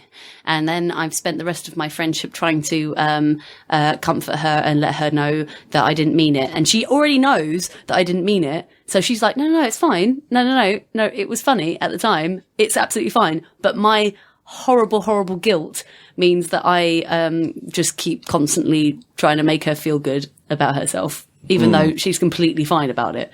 But it always plays in my mind. So there. Aw, you're so sweet. Well, not really. I called someone a dog. No, you're not. There's a reason why we call her Beth Sorry. Yeah. Yeah, again, I'm probably making it worse by saying sorry all the time. I spent the rest of the night having a fantastic night with this woman, but I still had this playing in my mind, so yeah. Oh, I suppose there is another occasion. It's not funny, but I'm going to just take the opportunity to get this off my chest. A couple of years ago, there was a party at, in fact, what is now Again, Chris's you're looking house. at me too much. Yeah, because it involves you, and I felt I occasionally it pops up, and I feel really bad about She's it. ready to say sorry. Can you see it in her eyes? It was- What did I do? I was on my way to the toilet at Chris's house, and as I passed through the living room en route to the toilet, you were there topless for some reason. I can't remember. It seemed to be some sort of probably just- punchline. Punchline? I was probably just going to bed. Well, I don't know. No, in my anyway, like I saw you topless, and I made a really aggressive grab for one tit. Aggressive. It was really aggressive. I was and, probably just trying to wash and clean up myself and go but to I've bed. always felt terrible about it ever since. Why? Dude, you're one of the closest people to me. I don't give a fuck about nakedness. I know, but it was the aggression. There we go. You got a free tit ticket. There we go. Why do you do it to me? It was Why my am I so house. special? Yeah. 2 words, Chris. Shit tits. Oh! I usually have a really good comeback line, but I don't at the moment. But I will revenge you at some point. You will revenge. Tom, Your shit tits. Tom, surely you've done something at some point that was just why did I do that moment? Yeah, name's Donna. Helicopter drop. I do. I But do. why can't However, she I come to don't- my wedding? I don't understand why she can't come to my wedding. Why No, can't it's 'cause she? you fucked every emo this side of fucking Dartford Tunnel. God. No, to be fair, like the why moments, mine are pretty little. It's like, why did I say that silly thing? Why was I being so anxious? Exactly, that's what Why- I'm saying. Actually, I had one recently at Björn and Shani's house. I remedied it maybe is that fireworks, at by the the end. way? It is fireworks. It's the day okay. after Guy Fawkes night. So Yeah, we got Enjoy a lot of that. fireworks going on in the background. So guys. yeah. So Tobias, his lovely Mrs. Zimmy. I've still not met her. No, I hadn't to that point, and then felt so anxious going up and saying hello to her Why? because I do that like social, like I get really anxious in big Is that social what you were saying society. earlier with Nikki? Yeah, it's that thing where you don't Chris, know someone, so you don't want to talk Is that to what them. you were saying earlier with Nikki? I mean, if it's a new person in the group. Yeah, it's a new person you're Yeah. not being introduced to, and you don't know how to approach the situation without seeming weird. I live with Zimmy now, but Yeah. when I first met Zimmy, I thought she was fantastic. She's No, got no. that personality that And- you could just go to her and just everything's And that's the hysterical. thing. She'd been bigged up to me so much, like, oh, you'll love this girl. It's like, she's Yeah. a fucking amazing. And I was in this point where it's like, I'm in a party, I'm wasted, and I don't know how to approach the situation. So at the Just end go of say, the... my name is Tom, hi. and pretty much what I did while I was leaving was walk up to her. While I was trying to leave, I also took a shot and then couldn't leave because Because our Passed friends are our out. friends. Oh, I thought you meant because our friends are friends and they do that horrible, like, rugby I tackle was shit. not in a well way. But I went up to her and it was like, Zimmy, I know your name because you're awesome and all my friends say you're awesome. I've been very anxious about coming up and saying hello. Oh, bless you. So here's a hello and I hope to meet you properly next time. And that's basically what I What did. did she say? She was just like, oh, well, that's very sweet, and gave me a hug. And it's like, Oh, it's bless. all right. It was just like, I was genuinely anxious of meeting this person. So she was just Wow. like, all right. Oh, See, I mean, Yeah, but Tom, you are actually awesome. Why did I not say hello to her just sooner and deal with it? yeah. I mean, here's the thing. I'm sure. In fact, I do have a library of them. It will take too long on the podcast. I'll stick with the two I've got. But I've got a library of these why moments because, as I've said on the podcast before, I can never identify where a line is until I cross it. And when I do, I usually do it with gusto and flair. You like to believe. All right, maybe we'll cross out the flair, but definitely gusto. Aggressive tit grab. Oh, a shucks. woman like that. I don't think. Oh, we've got And a Reach has Rita. just aggressively grabbed my tits. Did you enjoy Or it? one of them. No, go on, Chris. What were you going to say? I don't think I have any moments like that. Like the only moment I can think of it's also back in school. I was really horrible in school. I never allowed anyone to bully me. I was pretty terrifying. So you were a bully. No. That's someone Yes. coming up. The look in his face said yes. I had a teacher. She was lovely, but she yelled at me once because I was too loud in the kitchen in the classroom. So I put because I was amongst my friends and I wanted to prove myself. I was like, oh, I'm so tough, which was really stupid. But I went and put Tipex. Do you know what? Yeah. Tipex Yeah. on her seat. And her whole skirt just turned white. Yeah, of course. And then I thought that she's gonna give me a D for like one of the tests, but she actually was telling me that so that I thought she was gonna give me a D, but she actually gave me a B. But she wanted to make me realize my mistake. Right. And then the whole T-Pex thing happened, and then she was crying. And because she was like, why, would you do that? Why would you do that? And I felt so guilty. You just wanted to. Again, I think when That's very sweet. when kids are kids, they're just wanting to experiment with shit. Because I remember putting blue tack in a person's hair, and I've never regretted anything more in my life. Yeah, Aww. but like the thing is, like she was actually quite lovely. But the reason I regret it is because I didn't do it because I thought I was doing it because I was being, if I don't do it, my friends are going to think I'm a pussy. Yeah. And I regret it until today. It's one of those things you're going to carry with you. Yeah, but I you think live and you that learn. makes you. Yeah, I think that makes you a person that it builds up your experiences and how to treat people. Yeah. Yeah, like when Taz pushed someone off of a slide. What, my earliest memory? Yeah. Was being, an outward violent That's little not cunt. why. That's because it was funny. He was rubbish. I love the He way deserved that to be pushed down with the rest of the rubbish. And he did. And I'm glad of it. It made me. I've got another topic. Go for it. Go on, it's probably the last one, so let's go for it. Captain Hook. Where's the hook? You ready? Captain Sickbeard. You're my doom! Worst jobs you've done. Yes. Go on then. Oh, so my very... I'm waiting for boys' names to come out now. Oh, mate. I'm not kind of job. That's like a life ambition. But my first job in I was 15 and my dad sent me to work in a Greek restaurant to make some money so I can learn how money is made, basically. Well, yeah, it's a good lesson. And he sent me to this Washing plates? Because I imagine that'd be quite an easy job in a Greek restaurant. I was a waiter. Oh, damn. And it was a very quiet. It was just before summer season. Summer season. That's probably February in Cyprus. And he sent me. Stop laughing at me. Sorry. With you. Sorry, I picked up on Tom's joke. I love it. Oh, I didn't get it. So he sent me to this Greek restaurant in the old town Nicosia to work, and I got fired this like 15 minutes after I got hired because I threw coffee at one of the because she was like, "This is not a latte. I asked for a cappuccino," and I was like, "Well, it's still coffee." It was like, "No, I want to see the manager," and then she was being really. She's really big. So you threw Sometimes coffee at a woman? I didn't throw the coffee. I spilled the coffee on her, but I actually threw the coffee on her. And I got fired. And then I told my dad that it was a great day at work and I'm gonna go back. And I went back for like 2 months, but he was just giving me money so I can go to work.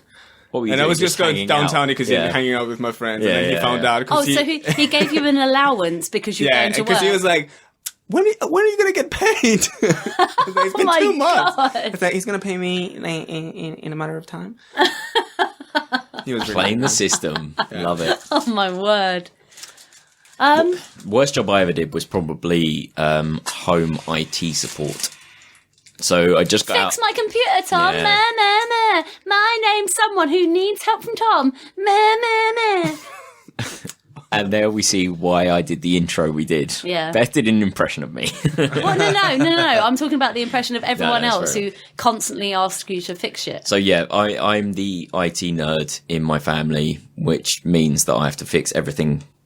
Not that goes just our wrong. family, man. But just coming out of uni, my parents were on at me to get a job, which is fair enough. Yeah. And I'd spent 3 years wasting my life in front of a screen learning programming, which doesn't really help you in IT support, but I knew how to fix computers. Because how you fix computers is turn it on and off again. That doesn't work. Format the fucker. Done. That's fixing computers. Yes. Anything more than that is buy a new computer. Yeah. So yeah, it was going to people that may have a connection to my parents, or someone has heard that I'm fixing computers and said to my parents, can you come and fix my computer? To be honest, man, like when your computer blue screens or when it shows you a message that you don't understand, it is pretty petrifying. And I spent like 2 days at some kid's house because their computer wouldn't connect to the internet. Oh. And it was just like, right, well, I'm going to clear out the computer. I'm going to work out, is it the network card? No, it's not that. Is it the network? No, it's not that. And then what is it? It's the fact their house is fucking massive and the Wi-Fi signal doesn't connect. So I got to install an entire fucking wireless network to make this shit work and got like 20 quid out of it. It was just like, I wasted 2 days doing this. I'm never doing this again. And then Dayola got me a job at an Italian restaurant very soon after that because I was like, And now you're a manager. Wait. Boom. D got you that job. yeah. He used to work at Cafe United. Oh, I thought you were there first. And then... No. Oh. He was there for like a year or so before. Up and then put me into the life of hospitalities that I've now fallen into, and I'm please someone get me out of this pit. To be fair, like You love it. Legal drug dealer. You do love it because I love it because if ever I get annoyed or bored, there's booze. Fucking incredible. When Taz and I were working at the Rising Sun in Eltham, booyah.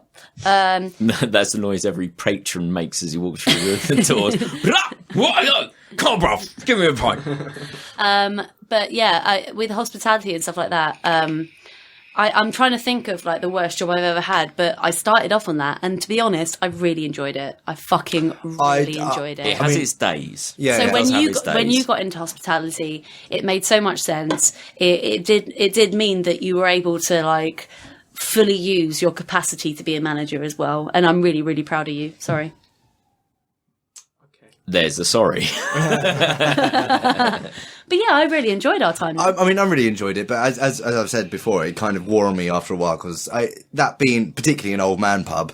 After a while, That's way better than a fucking wine bar. No, it fucking dawned on me after a while. So all I'm doing is I'm standing here and assisting you in your paid suicide. That's true because they were queuing outside at 10 a.m. until we opened. Ah, yeah. But yeah, the only time that I didn't like being in an old man's pub, I really like.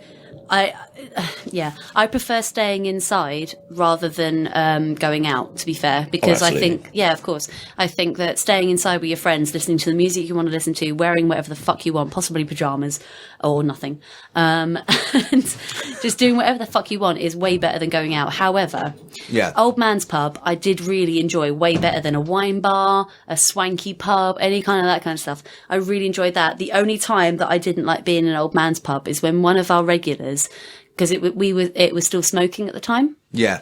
So you could smoke in the pub when we were working there. And we told him that please use the ashtray, not just do it on the floor. And he looked in my face as I think I was 16 or I think you I would was have been 18. Would I was 18? Oh, of course, otherwise I wouldn't be able to serve alcohol. Yeah. I would have been 18. So I was like, I'm really sorry. Like, cause at the old man's pub, you're kind of part of the team because it's always the regulars. It's always the same people. So you're always part of like the gang. But when I looked in his face and I said, no, I'm sorry, you have to use an ashtray or go outside or whatever. And I was pretty stern about it. And he looked at me and flicked it onto the floor. And then we had to, at the end of the night, clean up all of his fucking ash from the floor. That really pissed me off. I bet. That now, really you joined that pub shortly I think after... you got me the job. Although you got me the interview. And to be fair, I did fall in love with, what's her face? Sarah. Yeah. Sarah was lovely. Absolutely. She fell in love with me as well. Boom. But you joined shortly after. There was, I mean, it wasn't really an overhaul, but there was an overhaul of sorts that happened. Like some things got tidied up, and towards so the pub went dark for a week, and on the last 2 days they brought us in to do some cleaning up. And what you missed was the fact that I was given kitchen duty.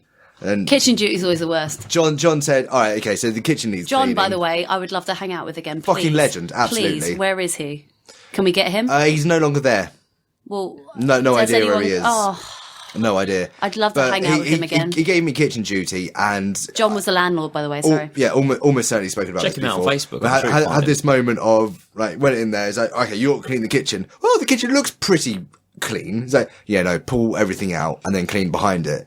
And there I found what I can only describe as pastes of congealed fat behind the cookers. That will happen. Yeah. If you're not, It's a really old pub. Yeah. No, but if you don't have a kitchen team that are willing to pull out shit and scrub, so it will happen. The actual Well, no, that's going to happen because you're paying people minimum wage. They're not going to go full health to leather. It depends how much you're paying your head chef.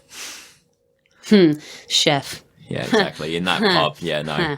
No, we didn't have a chef. We had a cook. No, we had a microwave enthusiast. That's the thing. Yeah. I've worked in restaurants, not so much pubs. Yeah. No, the actual worst job I've ever done wasn't paid work, but it was a job that had to happen at home. And I know I've brought it up at least briefly on the podcast before. It was the time I had to sort out the toilet at the sawmill.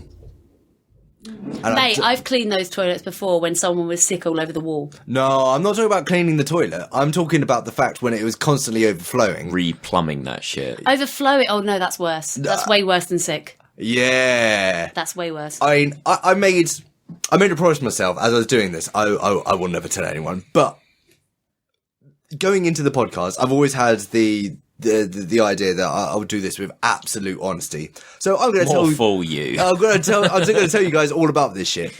And oh my god, was there a lot of shit? That shit. So as mentioned, I'm sure I've mentioned it before.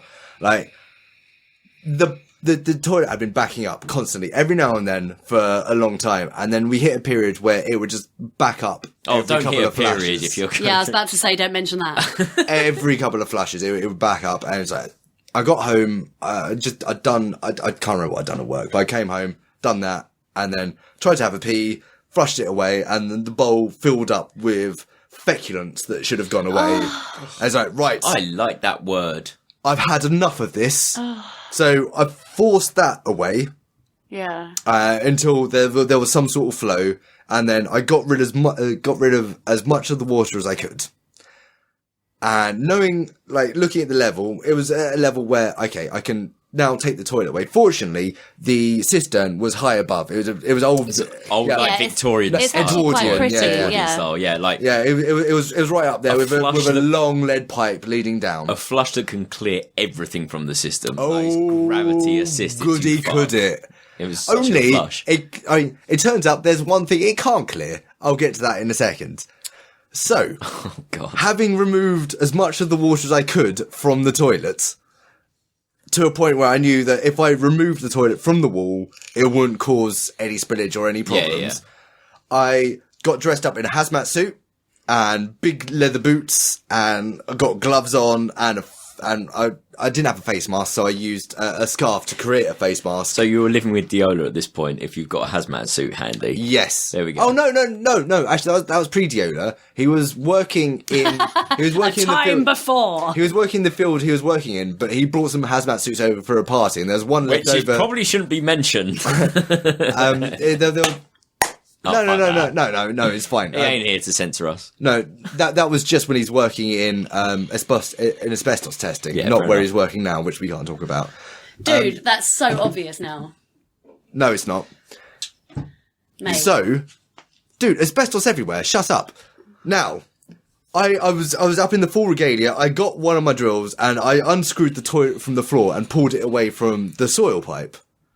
And I've never spoken about what I saw there. I've only ever said, like, when pushed, I will give the word strata. So now you're on a podcast and you're being 100% honest. Candid, yeah, here we go. So here's what I discovered. Oh, mate. Here's what I discovered. Yeah, come on, bro. I'm looking forward to this. I pulled the toilet away. Yeah. And in the pipe. Yeah. Now, what I'm faced with at first is... At the very bottom, there's a hole, and that was a hole that I'd forced with the plunger so that water could escape. Yeah. Now above that, was it a hole in the pipe? Sorry, a hole was it? Sorry. Stop interrupting. No, not a hole in the pipe. There's just like within the pipe there is a small amount of hole that water can escape if forced. Yeah. Above that, there is just this wall. Yeah. There's this wall of shit. Yeah. And this wall, it starts off on one colour, and then when you go up a couple of centimetres, it very slightly changes colour, and then it very slightly changes colour, and so you kind of got this rainbow of shit. Unmovable shit. That's how we know God loves us. Well, I mean, as Bjorn spoke about, when I told him that I sorted this out, it's like, dude, you're a fucking bigger man than me. Because as far as I'm concerned, like, I have a shit, I pull the lever, magic happens, it goes away. Rainbow of Shit is my new band. The album is Bigger Man Than Me. Let me tell you from first-hand experience, it's not magic. We're talking kind of sediment layers. We're talking like, oh, you saw the strata in that shit. Yeah. Like, absolutely. I'm talking about absolute. I've known you all at a level of intimacy And now you know it's so much that better. no one else has ever experienced before. Because I've seen that shit, literal shit, built up into a wall. So when faced with it, it's like, okay, right, how do I deal with this? How do I deal with this? It's like, okay, so somehow, like, I'm not going to scoop it out. Because that's ridiculous. Oh, right. Yeah. So what I had to do was I had to make a sacrifice. So I went downstairs to the cutlery drawer. Yeah. Gloves off. Yeah. And so, okay, right, that teaspoon shall be no more. I got the teaspoon and I very methodically scraped each strata back into the soil pipe. And pushed it back. One strata, one scoop at a time, one strata at a time. This took me. Beth, you doing all right, babe? This took me about half an hour of just half an hour of shit scooping. Yeah. Because the thing is, I knew I didn't want to get too much on the gloves because I knew I'd have to do other stuff in order to sort myself out. And for instance, using taps. This is podcast fried gold right here. Yeah, go on. So I mean, for instance, I made a definite assurances to you, not get my last two fingers involved because I could use those to turn on taps and whatnot, and just use those to do whatever I need. But I spent the time just scraping it back, pushing it back. Every now and then, throwing some water in just to throw it back into the soil pipe, and eventually, it turned out what had happened once I'd fully, and this is the correct word, Beth. This is the correct word. Once I'd fully excavated the soil Excrement. pipe, excavated the excrement, what happened is the rubber seal that goes between the toilet and the soil pipe, the top half had got sucked in, and there I discovered a length of catering roll, maybe about a foot long. Yeah. And catering roll, blue roll, however you want to talk about it, that doesn't break down. So Basically, that course it doesn't. so the rubber seal had been sucked in at some point. Someone flushed fucking blue roll Yes, down they your... did. Not just a small amount, not enough just to maybe give their bum a little bit of a wipe. That's rubbish. They'd flushed a foot of this. How many times shit. you've been at the sawmill and ran out of toilet paper? It happened quite a lot. I Blue use roll would have other been stuff. the... No, not blue roll. You know No, how because thick it doesn't... that is. Yeah, exactly. It shouldn't ever be Well, flushed. no. I mean, I mean, actually, Tom, you bring it up, being at the sawmill and running out the toilet paper. I had used catering roll, but I'd made sure to tear it into single usable Or maybe strips. take away the leaves of it, separate it. Yeah, and then you got to cut up. Then you got to tear up the leaves themselves. So what had happened is this foot length of catering roll had got snagged on this seal that had been sucked in, and then poo had slowly stuck to it over months, and it created this almost impenetrable wall. Shit, demon! We're back to the Gold Gotham. Is this story finished? And well, yeah, it is because I won, and then Did you get paid for it though? Was it your worst job? No, it was the worst job because it was a home job. It was a job that had to happen. Oh, and then release. And interestingly enough, My I'm stomach. sick with power. My stomach is literally doing washing machines right now. interestingly enough, bearing in mind, I've written books. At this point, I've written a full large-scale novel, and I've written a novella. But the most profound This is the art best you've ever advert for done. it. But the most profound art you've ever done is unclog a toilet. The thing that got me the most pride from my mother was following in my father's footsteps as a plumber. Plumber? How do you catch a moonbeam in your hand? Oh my god, a moonbeam. That's the perfect name for a shit. No, because I was thinking about rainbow. It's not. You know, I know It's you do a a beam moon. that comes from your moon. Enough about poo, man. Yeah, wicked. Let's end the show. So, does anyone have anything to plug? Oh god, can I vomit now, please? Apart from the toilets. Oh, I'm so glad to get that off my chest. It was on your chest. I'm not gonna. It's called Alabama. I'm never gonna look at you the same way ever. You should look at me, All I was Chris. thinking about unicorn, rainbow poo is like gay poop. A gay man pooping. Jelly It comes beans. out in unicorn. No, see, I think- Comes out in unicorns. So You gotta get the horn out first. No, do you know what I mean? So the thing this has given me as a matter of growth, as something that to like improve me as a human being, is I no longer have any fear whatsoever. I can never possibly have any fear of changing a child. Because if it comes to a point of undoing a child's nappy, laying them out, You can't just change them. and they just squirt because they've shit gone in my face, I'm gonna be like, bruh, is that all you got? Is that all you got? To be Bring fair, it, bruh. Bring it. I do get a little bit annoyed when, when people like don't want to get their hands dirty. It does get me a little bit annoyed. Like if you've got a job to do, just fucking do it. Because guess what? When you get your hands dirty, you can wash them afterwards. Yeah, it's well- this fucking secret. Smell. No. You can wash your hands afterwards. Smell. If you have to do a job, you have to do it. Just fucking do it, and then wash your hands afterwards. And guess what? It's all erased. I think I think we just use gloves. Like, you know. Sorry, use gloves. Yeah, I did use gloves. There's the whiskey catching up with you.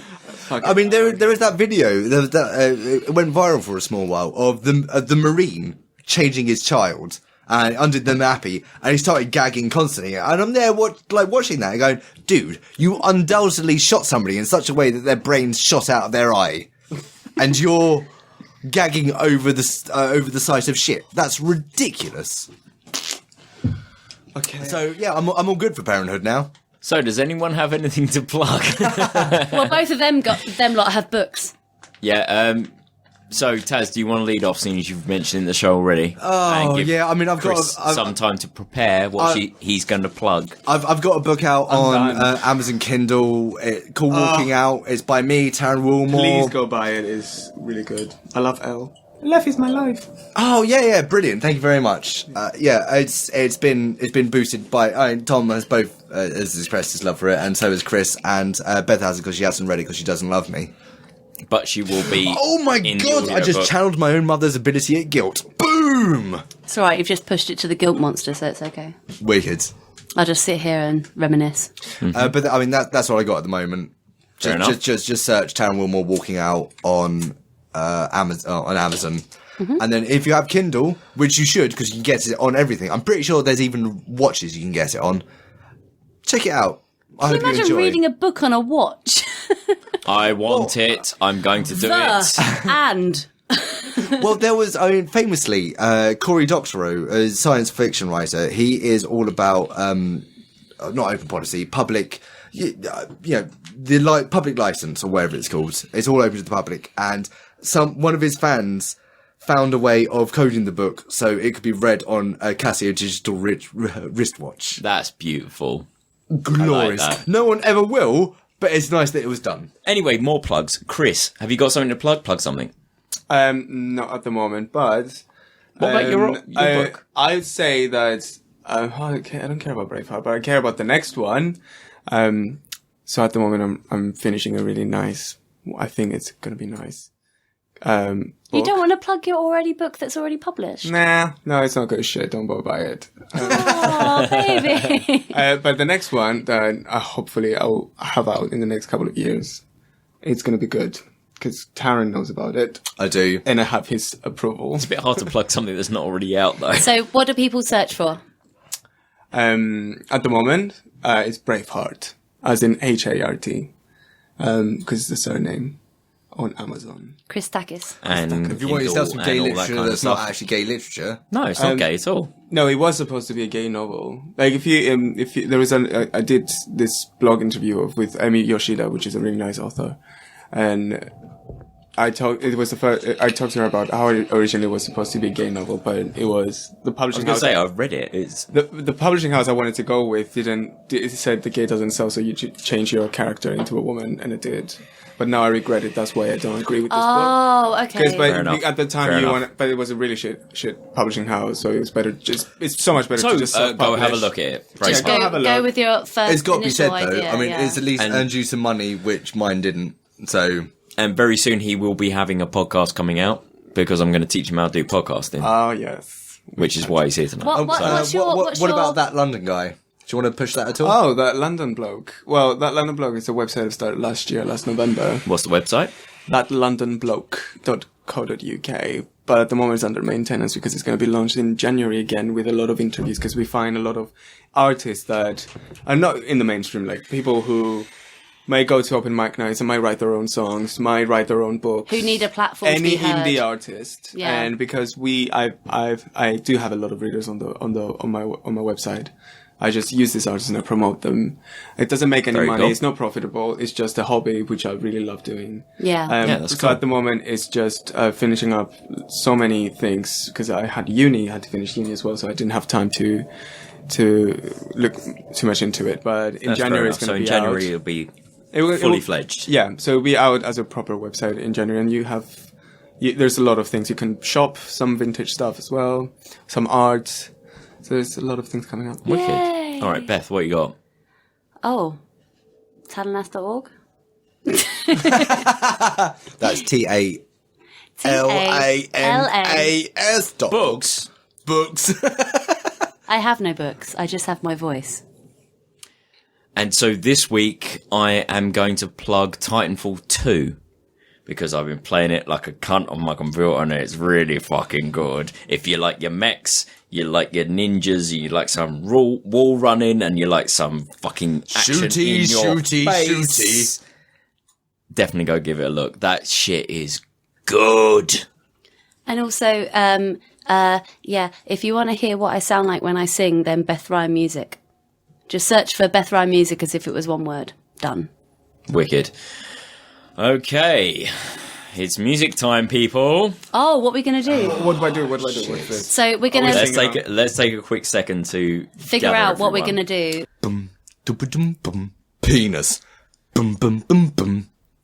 Bum, bum, penis. ow. Bum, bum, bum. Scrotum. Bum, bum, Share and tell a friend. It's the only Penis. way we're going to get more listeners. Ow, ow. The website is pottopicpodcast.com. Go there to submit a topic and find our various links and shit. Our Twitter is at pottopicpodcast. God, I'm drunk. I can't do this.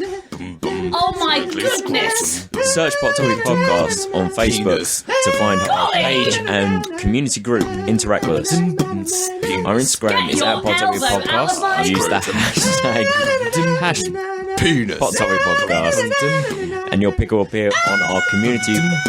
Penis. Wrinkly scrotum. For our Tumblr, search Pot Topic Podcast. Send your emails and Pol Pot audio topics, please. We need more audio topics. Emails at pottopicpodcast.com. We will share them on air. Rate and review us on iTunes and Stitcher, 5-star bitches. Like the video on YouTube if that's how you prefer to listen to us. I don't know where I left my And may I say thank you to all the hosts for joining me tonight. And thank you all for listening. Can I get a Boschy?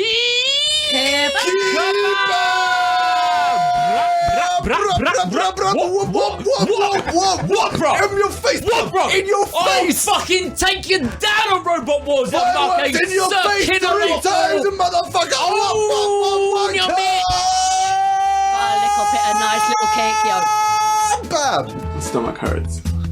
Music used in this episode was Meatball Parade by Kevin MacLeod for Competech.com. It's licensed under Creative Commons by Attribution 3.0. Please see the MP3 comment tag or show notes on pottopicpodcast.com for more information. Okay, so when you talk, you oh wow, this. Oh, I don't. Your mic on? No.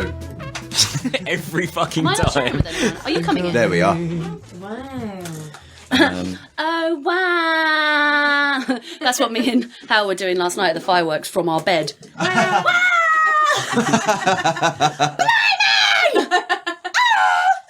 Are we Lion live? face, lemon face. No. Well, I'm recording. Well, he's those. recording, but Hey, guys, why doesn't Jon Snow drink Kiora? because it's too orangey for snow. Crows, not snows. I can get Oh, 'Cause he was, you see, too orangey for crows. you fucked it up. You fucked up my brilliant joke that I made up just then. That was amazing. And that's why I drink. it. That was a joke. That was That was a joke. Oh, It would have been if someone had let me finish. There we go. We're all good. it's a topical application. Oh, dear. Anyone who wants it. So, Tom, what was your mountain out of a molehill? Oh. Silence first. No.